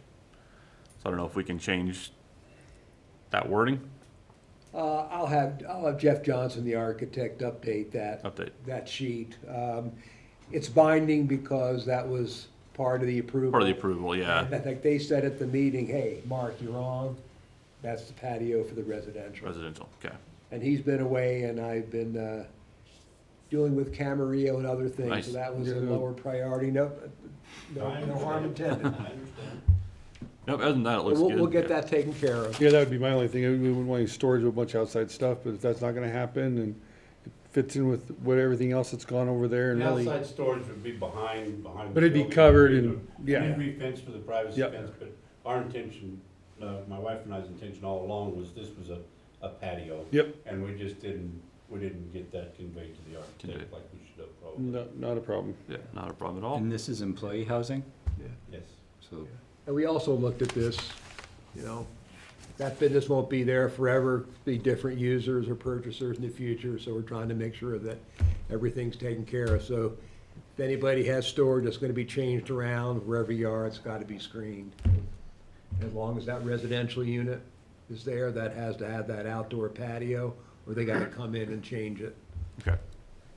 So I think we're taken care of All right. on all sides. I don't have any questions. Seems like a great idea, employee housing. To hire people nowadays, you gotta find them a place to live. You guys are solving the problem. I think it's brilliant. it's exactly what mixed use is supposed to be. Yep. All right. Any other discussion by the board? All right, this is a public hearing, so I will open up the public hearing in regards to resolution number 12, series of 2022. Persons desiring to make public comment on this agenda item, please activate the raised hand function in the meeting program. Does anybody here in the public have anything they'd like to add? Okay, seeing nothing here in the chambers with us. Sheila, any phone calls or emails in regards to this agenda item? No, sir. All right. And any raised hands, Amy? No, sir. All right, thank you. The time is 8:43 PM, and I will close the public hearing for resolution number 12, series 2022, and open up to further discussion by the board or a motion. I'll make a motion to approve resolution number 12, series of 2022. A resolution of the Board of Trustees of the Town of Silt, Colorado, approving a special use permit to allow for an accessory dwelling unit on Lot 94 in the Silt Trade Center within the Town of Silt, Colorado. Second. All right. I paused, I gave you a second. Motion by trustee Clausen to approve resolution number 12, series 2022. Seconded by trustee Britnall. All's in favor? Aye. Aye. All's opposed? Motion carries unanimously. Thank you. All right, Thank you, guys guys. for coming in. Just remember, you can't run a tractor at night, so you can't start digging now.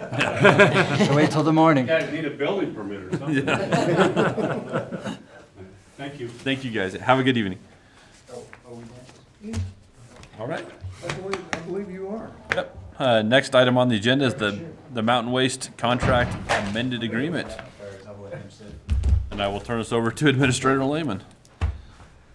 We've got Bill Sera and Doug Goldsmith from Mountain Waste today. I'll let them introduce themselves, but they're here to talk about the annual increase in the contract and also the annual diversion report. And we'll just kind of lump those two things together, if that's okay with you fellas. Yeah, that works fine. Okay, take it away. I just want to introduce myself. I'm new up here at this facility. My name's Bill. I'm the new district manager for running the mountain waste facilities, Rifle and Carbondale. I've got cards I'd be happy to hand out if you guys are interested, or I can leave them up here. Yeah. Nice to come before you again. Different COVID issues and things that we got through. Thank you for all your help and understanding. Those were some interesting years. It's gotten a little better.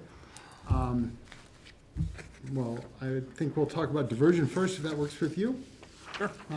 We are seeing an overall diversion in the state of Colorado dropping just a little bit. It is now currently at 15% statewide. Your community is slightly above that average at 16, and it's come down a little bit since a year or two ago. I'm not sure if it's fatigue or why we're seeing this, but nationwide and statewide, we are seeing a slight drop. We are educating the folks on why it's important and what we can do. We're going to be rolling that out, but the facts are the facts, but you are certainly above the state average. Very similar to Newcastle in your diversion numbers. But something to be proud of. They're still out there, and the bins are full, and the participation rate, I believe, is somewhat anecdotal in the how many of the residents are putting out the second bin. I've driven through the area. I would say it's in the 90%, 85 to 90%. 9 out of 10 houses have the extra recycle bin, so they are utilizing that service.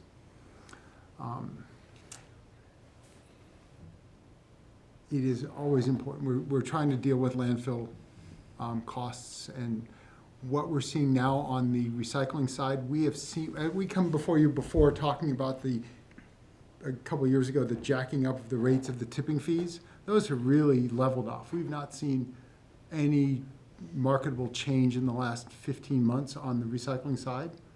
What we are seeing is the cost to get it to Denver. So we take yours and everybody's recycling, and we truck it to Denver. And everybody knows what those costs are. What are we seeing? You would better know. So we take your recycling back to our yard in Carbondale and then load it into 53-foot walking floor trailers and truck it to Denver. Mm-hmm. We are up about 60% for that cost, 65% on the trucking side. Is that correct, Bill? It is. We pay basically $110 a ton to haul it down to Denver so that they can sort and then send it off for recycle. So, and that's been what we're hearing from our transport company is certainly the cost of labor, putting a driver in that truck, and the cost of fuel. So has seen some significant increases, but it's on the transportation side. Again, the commodities have leveled off, and they are finding domestic markets for the products that we are collecting. One of the biggest thing is the beer cans and the aluminum cans. There's such a shortage of aluminum right now with the craft beer and the need for aluminum. You put an aluminum can in your recycling, 45 days, it's back on the shelf. It's amazing. And the cost, the electrical savings and the cost savings to reuse the aluminum as opposed to mining it is an unbelievable factor. And paper products and the single-use plastic water bottles, the turnaround on those, they've really streamlined this process. And that's why we're not seeing any fluctuation in the commodity side of things, because they are using the products we are delivering to them. And just want to see if you have any questions regarding the recycling. So we're not just hoarding recyclables Not in anymore. facilities anymore. It's actually No. being Correct. I mean, I wouldn't say hoarding because they had nothing to do with it before. Yeah, so they they were were just storing. stuck with it. Yeah. So That's piling. It's not hoarding. Exactly. There was nowhere for it to go. There's no upside. And they're very much defining what can be used. The plastic number comes on with the chasing triangles 1 through 7, and that designates the chemical makeup of the product. 1s and 2s are absolutely necessary. They're recycled. 3 through 7, there is no market. That's what has been historically burned as waste energy or shipped overseas. And we're getting the word out of, look, the clamshell, the number 4, the number 5 plastic, throw it out. There's no market for this. You're creating a waste stream to go into Denver that's getting burned or just trashed there. And we're wondering if that education is one of the reasons that the overall volume is shifting just a little bit. People are recycling smarter. People are also understanding that the glass market has fallen. So the majority of glass is not recycled at this time.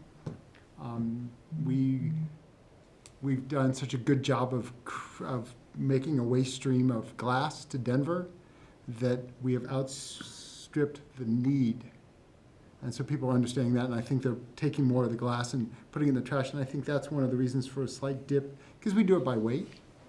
So people are recycling smarter and more efficient, and certainly I think the folks in Silt have taken that to heart. Right. And is China open back up to taking recyclables, or is it all staying domestic? Before there was that geopolitical stuff, hey, we're gonna mess with your economy, theoretically. Theoretically, we're gonna mess with your economy and show you that we can push back in soft power. And I think that was in the last administration when some of that give and take was going on, and they put that clamp on. They need the product. But we are also in that time of that geopolitical situation. The domestic business is ramped up for a local producer of those things. So we're finding better uses for local product and staying in the U.S. And when I say it's more, the Canadians and in northern Mexico and the U.S. So this place you can get, once you get it on a rail, it is cheap to move. So those markets have very much opened up. We've got one right there. Yeah, so waste management, we have a rail spur right here in Silt where you guys could put it on a train instead of a truck. Roll it down. Well, wouldn't that be, so so all of the companies got together and we went to the railroad companies saying, hey, in Glenwood, can we get a place to load trains? Because you can't load trains. $17 million. They said, you guys come up with $17 million, we'll look at creating a place to load trains in Glenwood. Does that sounds include like the Union trains? Pacific. That's a lot of Union zeros. Pacific, yeah, they love their train tracks. Yeah, they are mindful and protective, but having a regional hub where you could actually load anything on a train, it would be Glenwood. It would be wonderful. Yeah. We would cut down our costs wonderfully. A lot. Yeah. Not $17 million worth though, right? No, we can't. probably We can't get those numbers to work. Those numbers to work. We tried back of a napkin and some other things. It doesn't pencil out. Doesn't really pencil out. I know it's really good to hear that tipping fees aren't skyrocketing like they were. No, the market has created, and they've actually come down just a couple dollars. It's the cost of getting Just getting it there, yeah. what we do has three basic cost centers: fuel, labor, and disposal. Yeah. So the disposal is actually, the local landfills did a 3% increase, so we're used to that. Since we last came before you folks, fuel's up to 65%? Yeah. And labor is 15%. I like hearing that there is some local housing going in, please. We talk about that because a lot of our drivers live this way. They all live Because this they can't way. afford to live up valley. We have, And it's- 4 in Silt, a bunch in Rifle. Our drivers come as far as Parachute. We've got a couple from Grand Junction.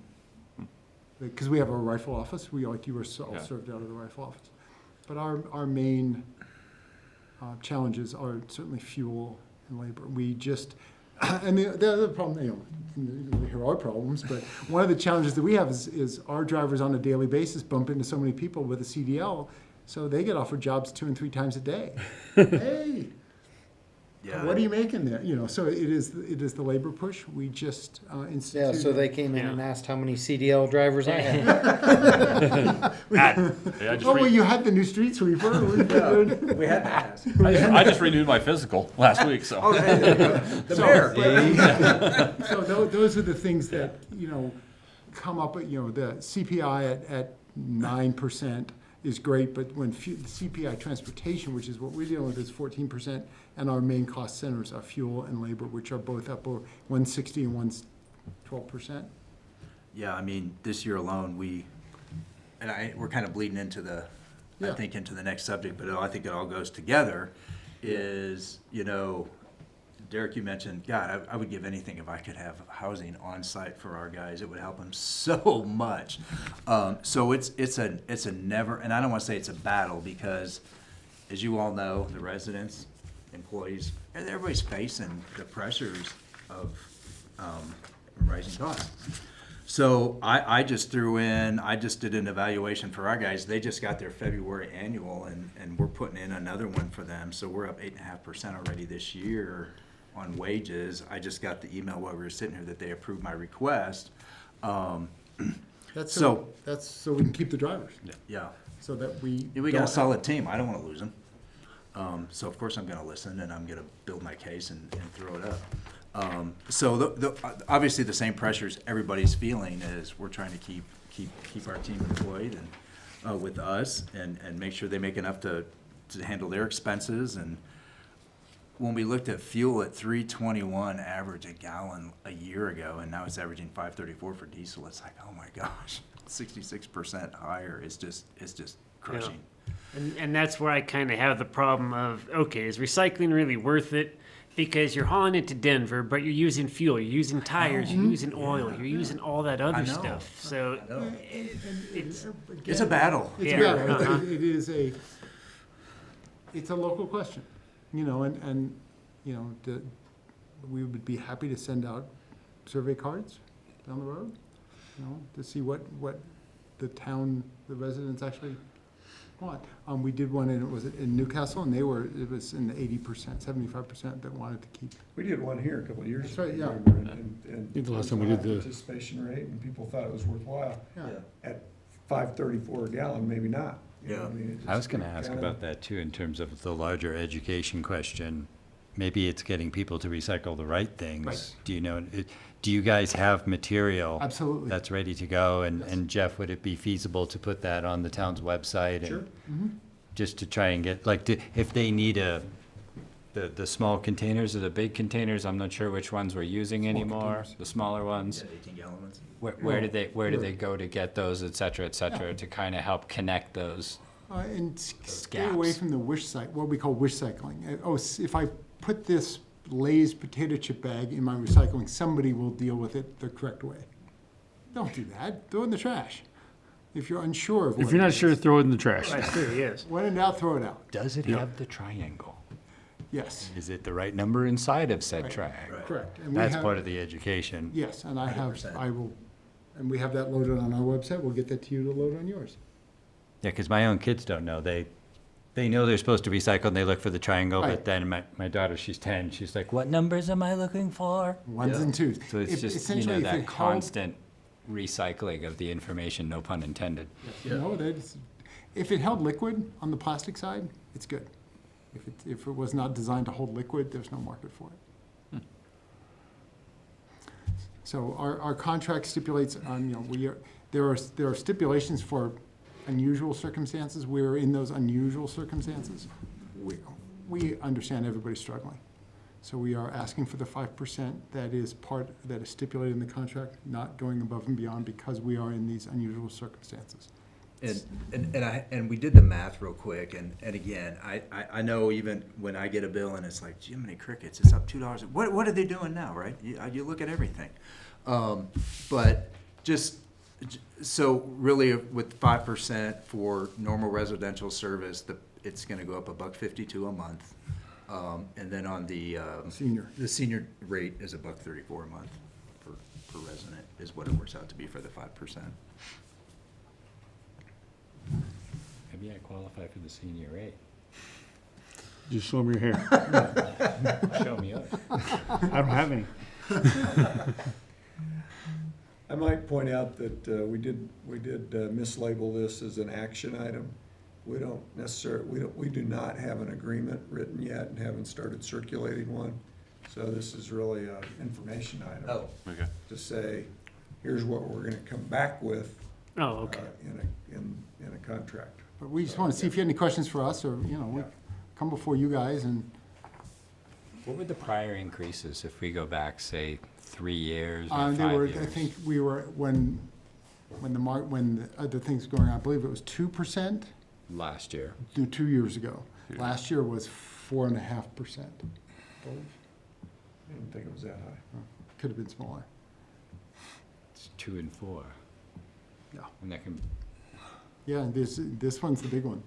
I had it on my screen earlier, but I might have closed it by accident. I'm trying to remember what the CPI was during those same years. Yeah, It was- 'cause it we was were- pretty consistent, though. It was maybe a half point higher or lower, Yeah, give lower, or take. yeah. it didn't fluctuate a Nothing whole like bunch. this. Nothing, yeah, not 20+% and 9.6%. Well, and again, our, CPI was pretty low when we had those huge tipping fees, so. yeah, that's true. That, you know, it was one or the other. Yeah, the tipping fees are causing the problem in the past, and now it's the CPI. Yeah, Yeah, 2 years because ago in was the 1.8. pandemic side of things, and when it was, yeah, prices were down. Actually, when the price of fuel dropped fairly significantly, we were there, and it was cheap to get it there, but nobody wanted it. Yeah. And we live on a 1-year cycle, so like, we have been living with the rise in fuel costs, which started really about 7 months ago. Yeah. And we've been living with those fuel costs for the last 7 months. Actually, Doug, that's right. You remember last year, we had a relatively low Right. increase. I want to say it was like 2.1. Yeah, it very easily could be lower than that. And the very next month, we started getting spanked. It's Right, really we called you and said you guys were. called, We you got lucky. dodged a bullet. Timing. Yeah, Right, we did, yeah. You were off by like 35 Because days. the next town you went to, the Yes. next month, maybe Newcastle, Yes, they got hit with the full cost of that. Right. And, so we did, so we've been which is living, why they're trying to make it up this year. well, we're just coming, again, the timing is the time. The time, yeah. So we deal with the it's not a lottery, but it's the only way to make this work. Is to do it on an annual basis. Some days it works for you guys and hasn't worked out for us yet, but. Keep hoping, right? Yeah. Well, look, our plan is, I don't know if you'll all be, we're just gonna keep coming before you guys, have frank discussions, and be maybe one of the more transparent folks that, ask us anything, please. Listen, I always appreciate when we've had these discussions that you guys are very transparent with all the information. There's very little hidden stuff or whatever. It's just, this is our cost, this is what we're doing. We're just trying to provide you a service. Help us not lose money. Yeah, Please. yeah, absolutely. And again, don't forget your guy at Christmas. How long is this contract? So it We ends- are in the first year of the 2-year extension. Oh, The first okay, 2-year okay, extension. all right, The thank you. Second year of the 3-year extension, No, right? I thought it was 2-2. I thought it What was did I 2-2. write? I wrote something about It that. was 2-2s, It yeah, was 2 2s and we're in the first year of the Of second. the second, of the first first 2 years. 2-year extension. Correct. okay, That's thank So you. in theory, we have this year and then 3 more years, and then we start over. Yes, Okay, what he said. Okay. Trey usually knows. we'll be here, I'm as confused as everybody. Yeah. throwing things around. I saw that. Yeah, I know, it broke. That's what I get for playing with things. What does the waste management facility in Basalt do, Elgibel? For those guys, that is so we transload our recycling in our facility in Carbondale. We are the old Mid-Continent loadout. Yeah. And if any of you guys, we've made this before, if you want to come see, or we have the facility in Rifle, give us a call, we'll take you on a tour anytime. That is their essentially transload facility. When a trash truck goes out in the world and it fills up with trash, you break route, stop what you're doing, you go to one of the 3 landfills that we all utilize, empty its load, and then come back. Because the recycling has to go to Denver, you can't take the truck to Denver. So you have to have a place to unload your recycling and then load it into larger facilities. Ours is in that one, and the waste management one is designed for their facility, for that transload into their on-the-road truck trailers. Okay. You'll see them at the back, and that's what they're doing. Doing, all So it's right. basically a transfer It's station. just a transfer station, okay. For recycling only. All right. Nobody is permitted for Trash. as a transload facility. Do you guys do electronic recycling? No. All of the landfills do them, and the counties, we facilitate some communities doing them. It is much more efficient to do big collections, either at a town cleanup. Like an event. Or the landfills can be permitted. We're not allowed to store waste more than 24 hours on our facility. And the electronic recycling, you have to get a big enough load for someone to come out and get it. So if we were to take it, we'd have to re-permit to store heavy metals on a facility, and we're not permitted for that. And then the landfills itself won't allow us to bring, even on a truck, if we were to say, all right, I'll pick up your commercial trash and I'll have a special bin on the side of my truck to throw the electron, then we're not allowed to mix loads even that way. They want to know where it came from. All right. Okay.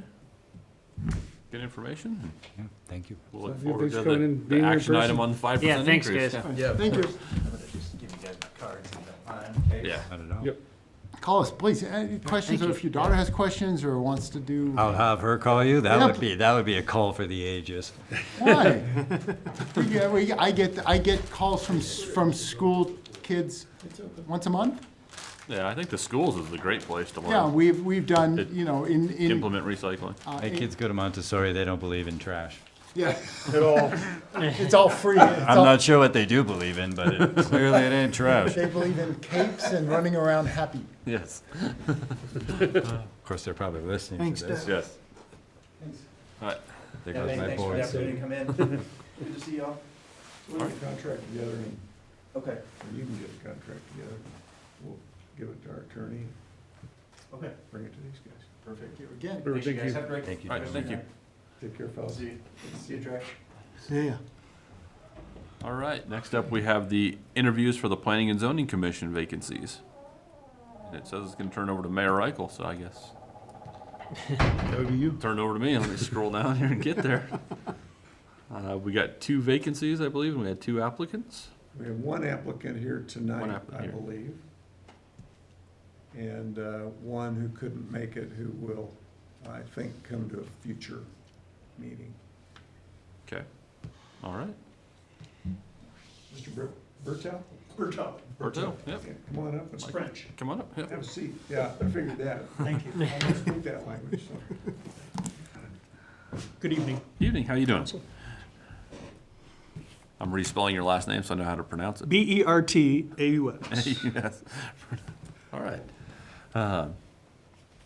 Well, thank you for applying. Does anybody have any questions for the applicant? I have one. And it's it looks like you typed your answer somewhere and then they got copied and pasted Yes. into here.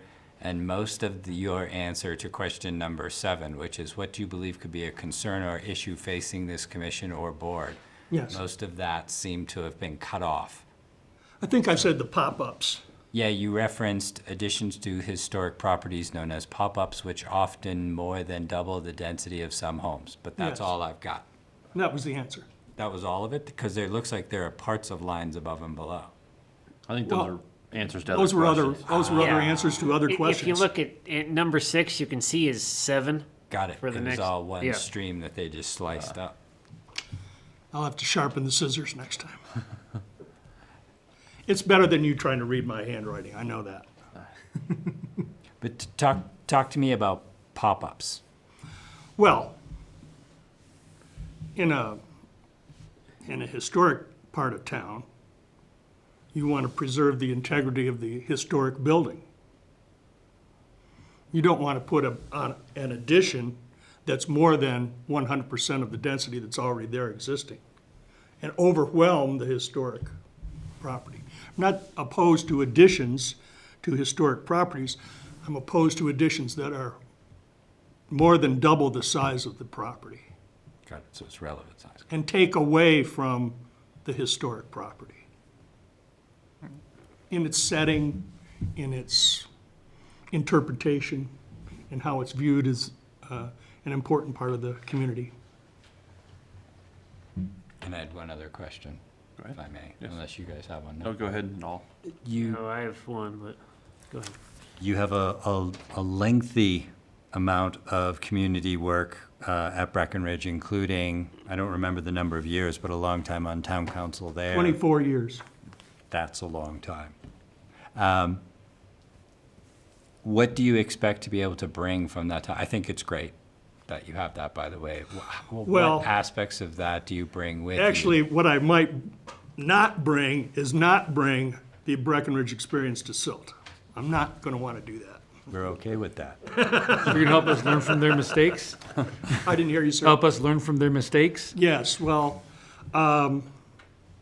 everything that we did in Breckenridge was by town code or by law or by master plan that had been voted on and approved by council. So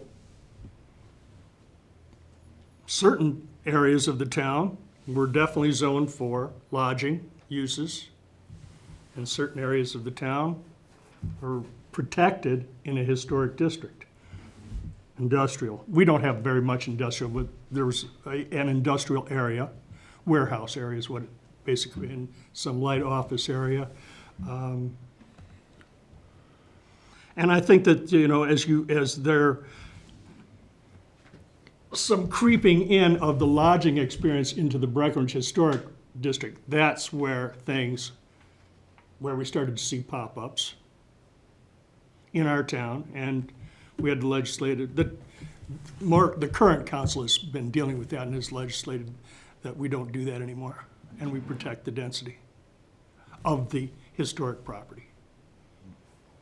And in other cases where it's a new lodging, you had a lodging issued tonight next to your car wash, I understood. You know, that seems like an appropriate area, as long as there's not gonna be a future complaint because the car wash is making some noise or something to this residential unit. That could be a conflict. We would always wanna make sure that the parties are agreeable to what's going on before we give them the go-ahead, the approval. Thank you. My question is, what made you want to retire here in Silt? There was nothing, I sold my home, and there was nothing that I could afford in Summit County at that amount. Oh, okay. There was nothing that I could purchase. And at the time, let's see, that was almost 3 years ago, so I'm 70 years old. I wasn't looking for employee housing. I wasn't looking for a mortgage where I had to pay $1,000, $2,000 a year, or a month, all year long, then I have to get a job. So I had friends in Parachute, and that person helped me look around, find a realtor. And now I live at the Skyline subdivision. You're the administrator's neighbor. Yeah. I didn't recognize you when you first came in. Sorry about that. It's okay.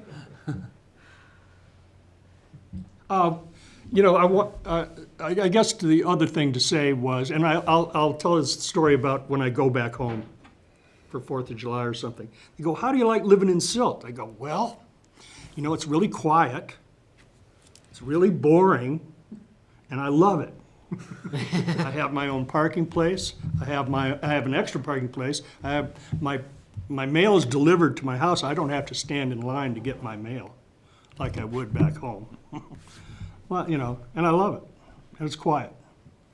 And I like to walk up around the town park there across the street from me. And it's great exercise, great little community. I can walk to church every Sunday morning. That's a plus. Nice. Well, thank you.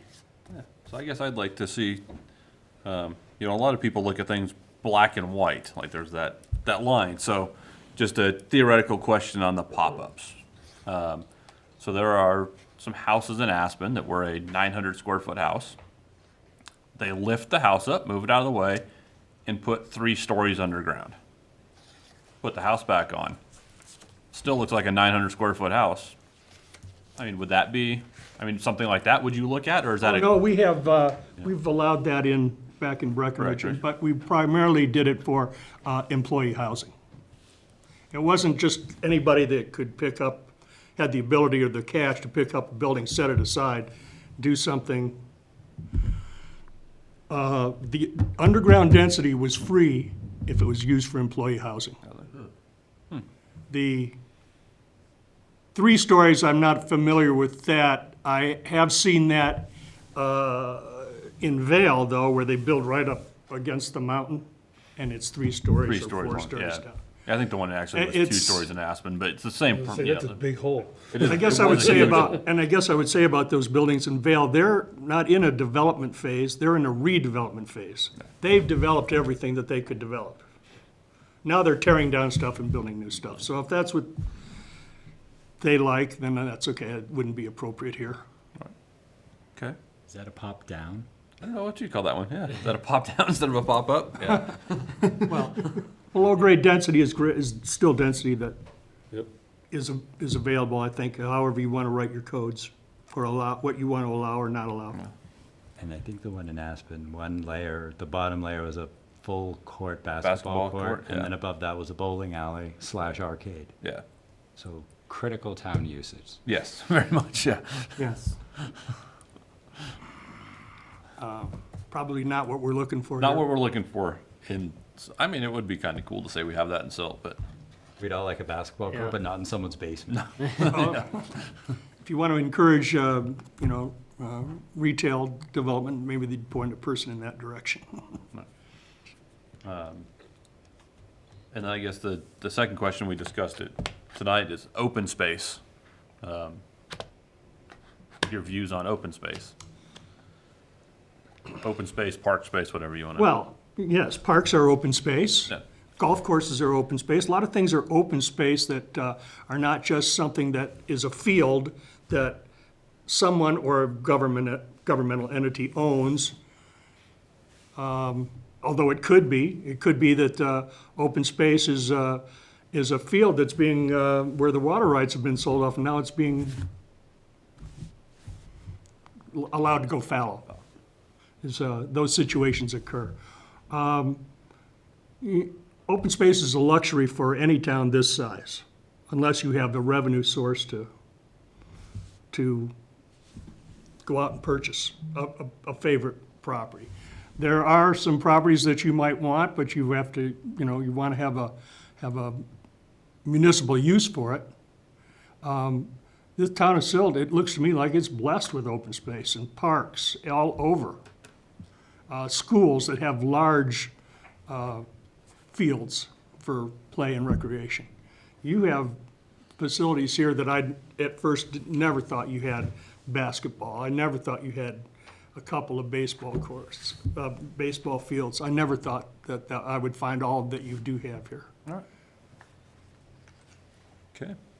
The other thing about open space is you could become a recipient of open space. Anybody that wants to give their open space to the town of Silt, we'll take a look at it. If we need it, we'll take it. And if you're just trying to get rid of some junk, we're not interested in that kind of situation. But you would always want to accept any land that's given to you if you have a good reason to. All right. I don't have anything else. Another question? Are you wanting to separate these Yeah, two? let's just separate them out, so. This is an action item, so I don't know if someone would like to. All right, well, I'll do it. Mr. Mayor, I'd like to have a motion to nominate Michael Berteau to the Silt Planning and Zoning Commission. Second. All right. Was that all right. We have a motion by trustee Clausen to appoint Michael Berteau to the Planning and Zoning Commission, seconded by trustee Hanrahan. All in favor? Aye. All opposed?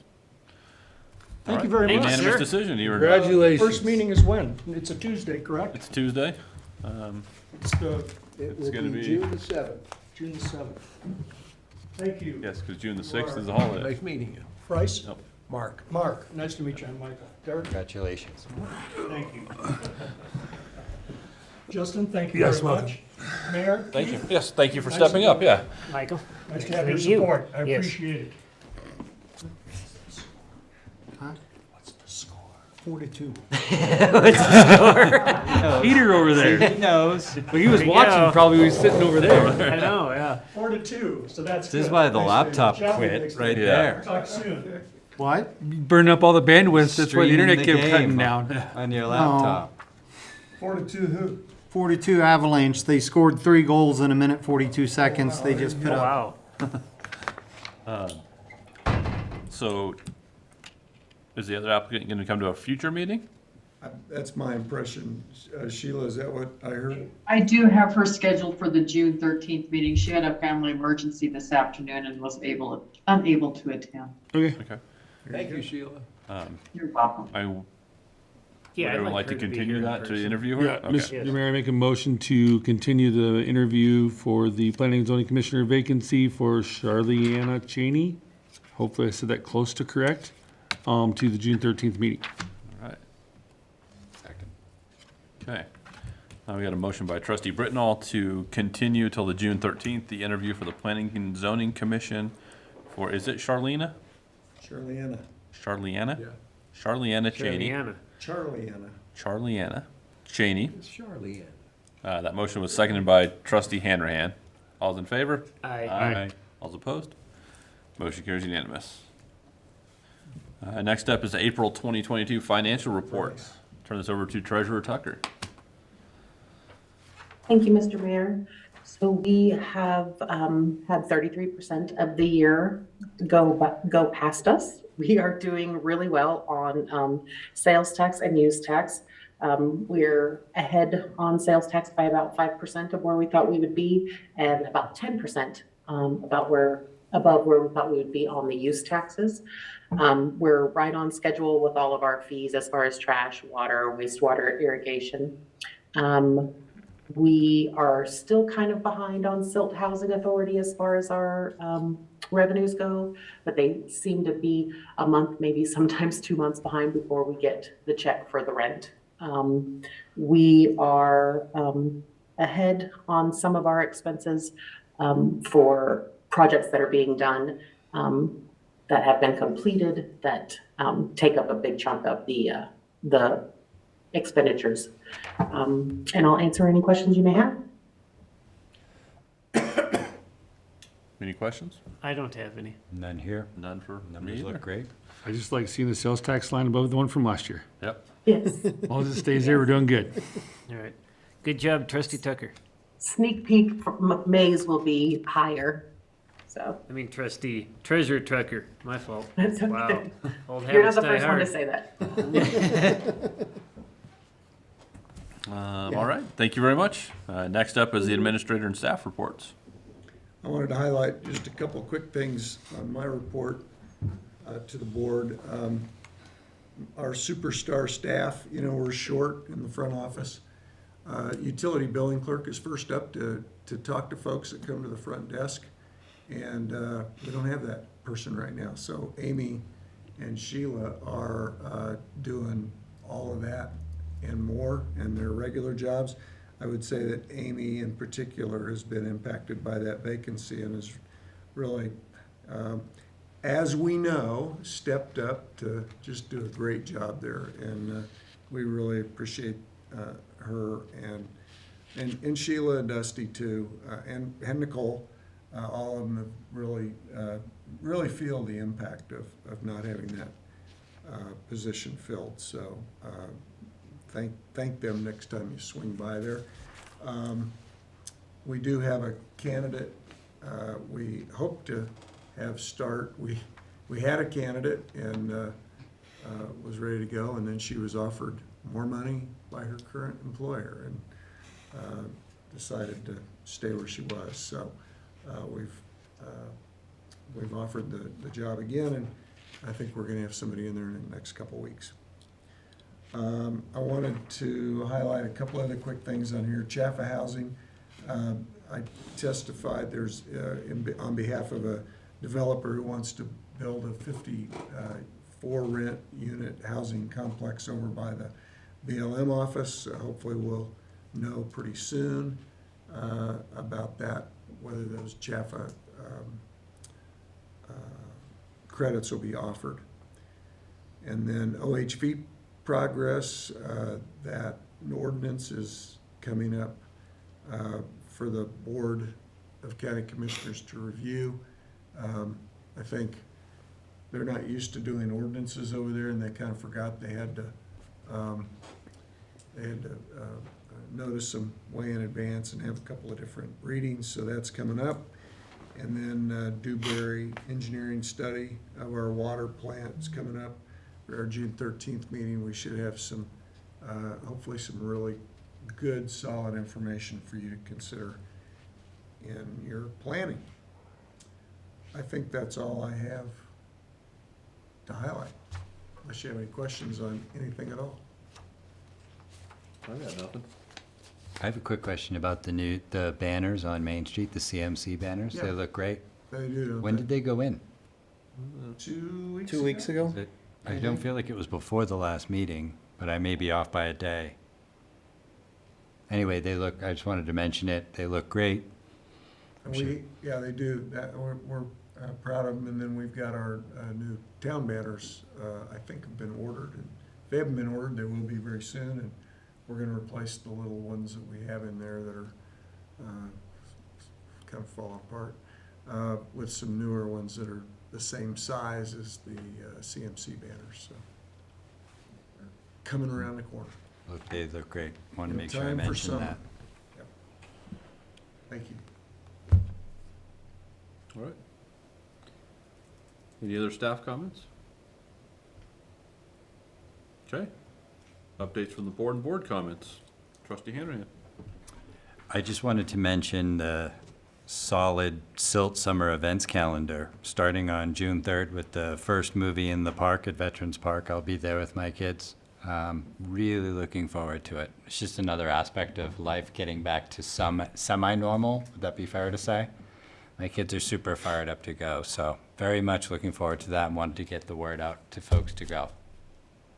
That's it from me. All right. Trustee Britfield. And while you're there, just before that, they're having an open house on the pedestrian bridge and stuff. Trey's doing that. Is that gonna be there at where they're doing that, or are you guys doing it at the library, or was We're it? doing it at the town center, center. and then we're hoping to be down there in time to go down and set a table up at Movie in the Park as well. Perfect. And other than that, just as the water has been turned on for the irrigation, just water on the right days and all that stuff to make sure there's water for everybody when we need it. Trustee Clausen. What was the date for the open house again? June 3rd. Okay, June 3rd. Yeah, I'll make it quick. Just wanted to thank staff for being in here, in the boardroom again. It's just nice to have, a full house of people. And I wanted to thank the Public Works Department, because I noticed in the Flying Eagle subdivision, all of those uneven sidewalks, they've been repaired, so that looks really good. Thank you. Just to let you know, they were repaired because we are planning on doing chip seal in that subdivision. Oh, on the okay, road. nice. Cool. Then time frame for that, or just sometime this summer? It'll be this summer. We don't have a exact time frame yet. Anything else? The only thing I had, and that might be a discussion for in the future, is Planning and Zoning Commission. Currently, they're $50 per meeting, which differs from the town board, because the board is per month, what we get paid, not per meeting. But my thought was, because several years ago the board got raises and town staff has gotten raises. I'm just gonna toss out the idea of giving P&Z members $100 a month, which right now they're doing 2 meetings a month. So right now they're essentially making $100 a month, but just kind of make that, kind of similar to the board, just kind of a flat fee, $100, no matter, whether they have 1 or 2 meetings a month. And that's just my thought to try to give back to where it came from. All right. So we can have a discussion about that, for sure. Seems reasonable. Yeah. The only thing I've got, and we talked about the last board meeting, was Trey getting the Manager of the Year award. But reading in Jeff's newsletter here, the one thing that stuck out is one of the comments was, Trey is a wonderful supervisor. He's patient and understanding. And I just wanted to point that out. I think that's the quintessential thing you want in a department head. someone that is patient and understanding, because at that level, you're dealing with stress and issues constantly. And if you can maintain a level head, that says a lot about that person. So just another thank you to Trey for Thank you. for what he's doing in that department. So, but yeah, let's see every citizen in Silt at the movies in the park here in a couple weeks, and let's have a good time. Next item on the agenda is adjournment. I'll make a motion to adjourn. All right. Sorry. Motion by trustee Kloss to adjourn the meeting. Second by trustee Brittenall. All those in favor? Aye. All those opposed? Carries unanimously, like it does every week.